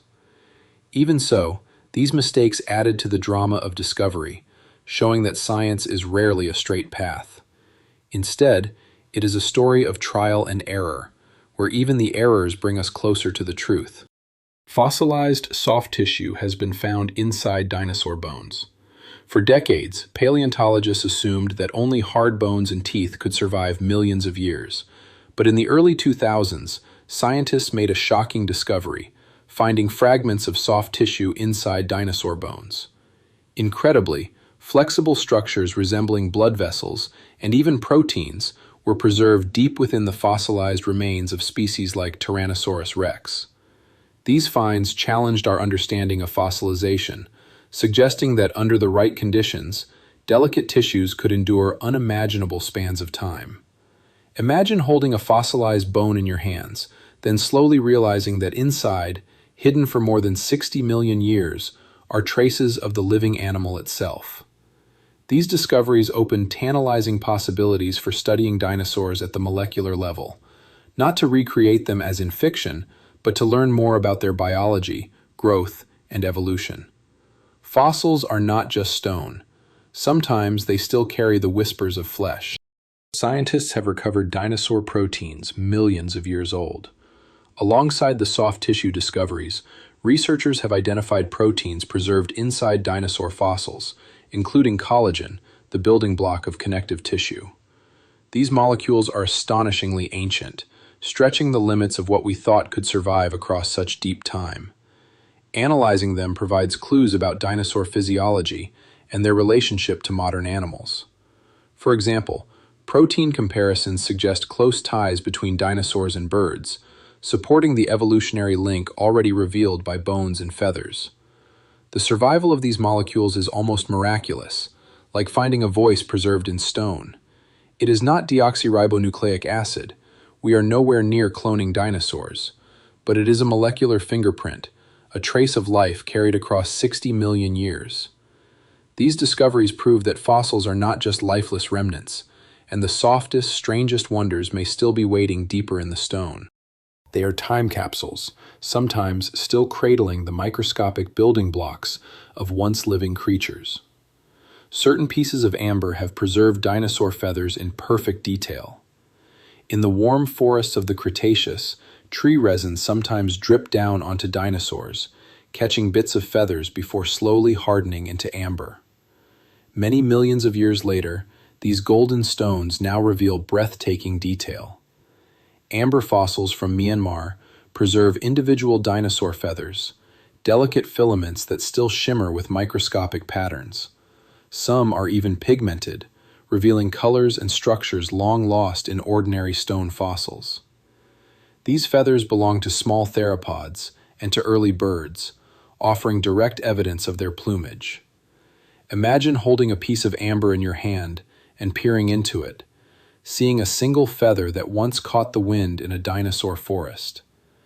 It is as though time itself folded in half, letting us glimpse a fragment of life frozen in mid-moment. Amber preserves not only feathers, but also insects, plants, and entire miniature ecosystems, opening quiet windows into the world dinosaurs actually lived in. Even dinosaur blood cells may have been discovered. Incredibly, some fossils appear to preserve structures resembling red blood cells, visible under high-powered microscopes as tiny disc-shaped imprints. These discoveries are still debated, but if confirmed, they represent some of the most intimate traces of dinosaur life ever found. The possibility that fragments of blood could survive for tens of millions of years gently stretches our understanding of what stone can hold. Scientists cannot extract dinosaur DNA from them. The molecule itself is far too fragile to last that long. Yet the thought that microscopic echoes of dinosaur blood remain preserved is quietly staggering. It adds a hauntingly human connection. These cells once coursed through living veins, fueling giants as they thundered across ancient landscapes. They are not the stuff of cloning fantasy, but the discovery is enough to remind us that fossils are more than bones. They are memories etched into matter, down to the smallest scale of life itself. And still, the strangest turn in the story is yet to come. An asteroid strike 66 million years ago brought the reign of the dinosaurs to an end. The rule of the non-avian dinosaurs finished in cataclysm. About 66 million years ago, a massive asteroid struck the Earth, unleashing devastation on a global scale. In a single instant, the age of dinosaurs, rulers of the planet for more than 160 million years, was drawn to an abrupt close. This one event reshaped the course of life, erasing the giants and clearing the stage for mammals to rise. The asteroid impact remains one of the most dramatic turning points in the entire history of the Earth. Imagine a bright flash in the sky, followed by shock waves, firestorms, and towering tsunamis. Within days, the world was transformed. The age of dinosaurs did not fade away gradually. It ended with a sudden, world-shattering collision that silenced their dominion forever. The asteroid struck near what is now Mexico. It came down on what today is called the Yucatan Peninsula, forming the Chicxulub crater. More than 100 miles wide, this scar beneath the Gulf of Mexico is the silent footprint of catastrophe. Geological evidence confirms the timing precisely, matching the moment of the dinosaurs' extinction. At the instant of impact, unimaginable forces were released. Rock vaporized, oceans boiled, and the very crust of the Earth trembled. Today, the crater lies buried beneath layers of sediment, invisible from the surface yet unmistakable in seismic scans. It stands as a monument to destruction, quiet proof that a single moment of cosmic chance reshaped the destiny of life on our planet. It released more energy than billions of atomic bombs. The energy unleashed by the Chicxulub impact defies comprehension. Scientists estimate it equaled the power of several billion atomic bombs detonated all at once. The shock waves circled the globe, triggering earthquakes, volcanic eruptions, and tsunamis. The air superheated, igniting wildfires that raged across whole continents. Imagine standing thousands of miles away and still feeling the air sear with heat, the sky raining molten rock. The event was not merely a local disaster, but a planetary one, instantly altering the Earth's atmosphere, oceans, and land. No living creature, no matter how vast, could remain untouched. In only a few hours, the asteroid rewrote the future of life, closing one long chapter and quietly beginning another. The impact sent up tsunamis taller than skyscrapers. The asteroid struck partly in shallow ocean, displacing unimaginable volumes of water. The result was tsunamis higher than skyscrapers, racing outward at the speed of jet aircraft. Waves hundreds of meters tall crashed against coastlines, tearing through forests and sweeping creatures far inland. Sediment layers all around the world still carry traces of these colossal floods, silent testimony to their violence. Imagine the shock of entire seas heaving upward, then collapsing back in towering walls of water. No shoreline was safe. For animals near the impact zone, survival was impossible. The tsunamis were only one of many terrors unleashed, but they stand as a stark reminder that when the heavens and oceans collide, the earth itself convulses in response. The impact blasted molten rock across whole continents. The force of the strike hurled molten stone and vaporized debris high into the atmosphere, where it spread around the globe. Red-hot fragments rained down, igniting wildfires that consumed entire forests. Some scientists believe the whole surface of the planet may have glowed with heat from the falling embers. This fiery rain added to the devastation, killing creatures far from the original impact zone. The Earth itself seemed to turn against its inhabitants, showering destruction from above. For the dinosaurs, it was not only the asteroid, but the aftermath that sealed their fate. This rain of fire was a planet-wide scourge, a deadly storm of stone and flame. Ash clouds then blocked out the sun for years. Perhaps the most devastating effect of the impact came not from fire or flood, but from darkness. The collision threw vast quantities of ash, soot, and dust into the atmosphere, drawing a global shroud across the sky. And what unfolded next, in that long twilight, is the quiet turning point still waiting just ahead. Sunlight could no longer reach the ground. For months, perhaps even years, the world lay wrapped in a long twilight. Photosynthesis faltered, plants withered, and the great food chains quietly collapsed. Temperatures plunged, and the Earth sank into a brief but lethal impact winter. Dinosaurs who had once thrived under warm skies and open sunlight now faced only cold, hunger, and silence. The long night of the asteroid was merciless, softly extinguishing the ecosystems that had flourished for many millions of years.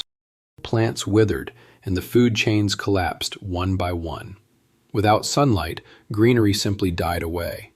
Forests turned to skeletons of themselves, and open fields became barren wastes. Herbivorous dinosaurs starved, and with their disappearance, the predators that had followed them for so long faded soon after. The delicate web of life unraveled with astonishing speed. The fossil record shows sharp declines in biodiversity, a sudden hush falling across ecosystems that had once been so full of life. Imagine standing in a Cretaceous forest one month, alive with birds, insects, and dinosaurs, and then returning a year later to find it barren and empty. The asteroid did not kill only with impact and fire, it killed with famine as well, cutting down life from its roots upward. It was the collapse of food itself that quietly sealed the fate of the dinosaurs. More than 75% of life on Earth went extinct. The aftermath was so severe that over three-quarters of all species simply vanished. The dinosaurs were the most famous casualties, but marine reptiles, flying pterosaurs, and countless plants and invertebrates also disappeared into that long silence. Entire ecosystems were erased. Only a small fraction of life managed to endure, clinging on in burrows, in the depths of the oceans, and in small ecological corners of the world. This great extinction reshaped the planet itself, clearing the stage for the slow rise of the mammals, and much later, of humans. It is a quiet, sobering thing to realize how close life came to being entirely transformed. The asteroid did not merely end an age, it reset the very balance of the Earth. And yet, not every dinosaur perished. A small feathered branch of the theropods endured, and those survivors were the ancestors of the modern birds. Their small size, flexible diets, and the gift of flight may have given them the fragile edge they needed to slip through the catastrophe. From those quiet survivors came every sparrow, every pigeon, every hawk and penguin alive today. In this sense, the dinosaurs never fully vanished. They still soar in our skies, perch on our rooftops, and sing in the branches of our trees. The extinction was not truly an ending, but a transformation. When you hear birdsong drifting through an open window in the morning, you are listening to the living descendants of the age of dinosaurs, the last voices of a world that once thundered with giants. Every sparrow, every eagle, every penguin is a living dinosaur. It is easy to forget, but every bird is a dinosaur. From the tiny sparrow hopping along a sidewalk to the eagle drifting high above mountain ridges, they all carry the lineage of the theropods within their bones and feathers. Penguins, swans, hummingbirds, all are living testaments to survival through catastrophe. The dinosaurs did not vanish entirely. They adapted, they shrank, they transformed. In them, the Mesozoic still lives on. The next time you see a bird take flight, remember that you are watching the quiet continuation of a story that began more than 200 million years ago. Dinosaurs walk among us still, gently disguised as the creatures we call birds, whispering the legacy of an age when giants ruled the earth. And so, dear listener, our journey through the world of the dinosaurs comes softly to a close. From chance discoveries in quiet riverbeds to the fiery end brought by an asteroid, we have wandered across deep time together. We have walked beside giants with necks that stretched like bridges, studied the delicate patterns of feathers caught forever in amber, and watched entire worlds bloom with flowers while colossal herds moved across the land. We have seen how even their footsteps, pressed into soft mud, could carry whispers across many millions of years. The dinosaurs remind us that life is vast, strange, and endlessly surprising. They show us resilience and fragility, beauty and terror, silence and song. They lived far longer than humans have yet existed, and their legacy still beats in the wings of every bird that takes flight today. The sparrows in our gardens, the penguins sliding across Antarctic ice, the eagles gliding over mountain ridges, all are living reminders that the story of the dinosaurs is not truly finished. As you lie here now, letting your breathing slow, imagine the world not as it is now, but as it once was. Picture a lush, Jurassic forest, humid and green, alive with sounds that feel at once ancient and familiar. Hear the deep rumble of footsteps in the distance, steady as the pulse of the earth itself. See the shimmer of color on feathered raptors, the towering silhouettes of sauropods moving like walking mountains, and the sudden glitter of dragonflies skimming through the warm air. All of it passing gently into stillness, into memory, into dreams. The dinosaurs lived, they thrived, they transformed the planet, and then they were gone, quietly leaving space for something new. In that way, they remind us that endings are not truly endings. They are transformations, the soft turning of one page so that another may begin. Just as their world gave way to ours, each day gives way to night, and each waking thought drifts into dreams. If you happen to still be awake, You may go ahead and watch the next video whenever you are ready. But if your eyes are growing heavy, let the stories of the dinosaurs carry you gently into rest. Close your eyes, breathe in slowly, and breathe out even more slowly. Let yourself drift into sleep, into stillness, into the vast and timeless silence where even giants once dreamed. Good night. With you was Rex Harding. Until we meet again on the Age of Dinosaurs channel. If these quiet journeys bring you rest, please subscribe and leave a like, one sleepy soul at a time.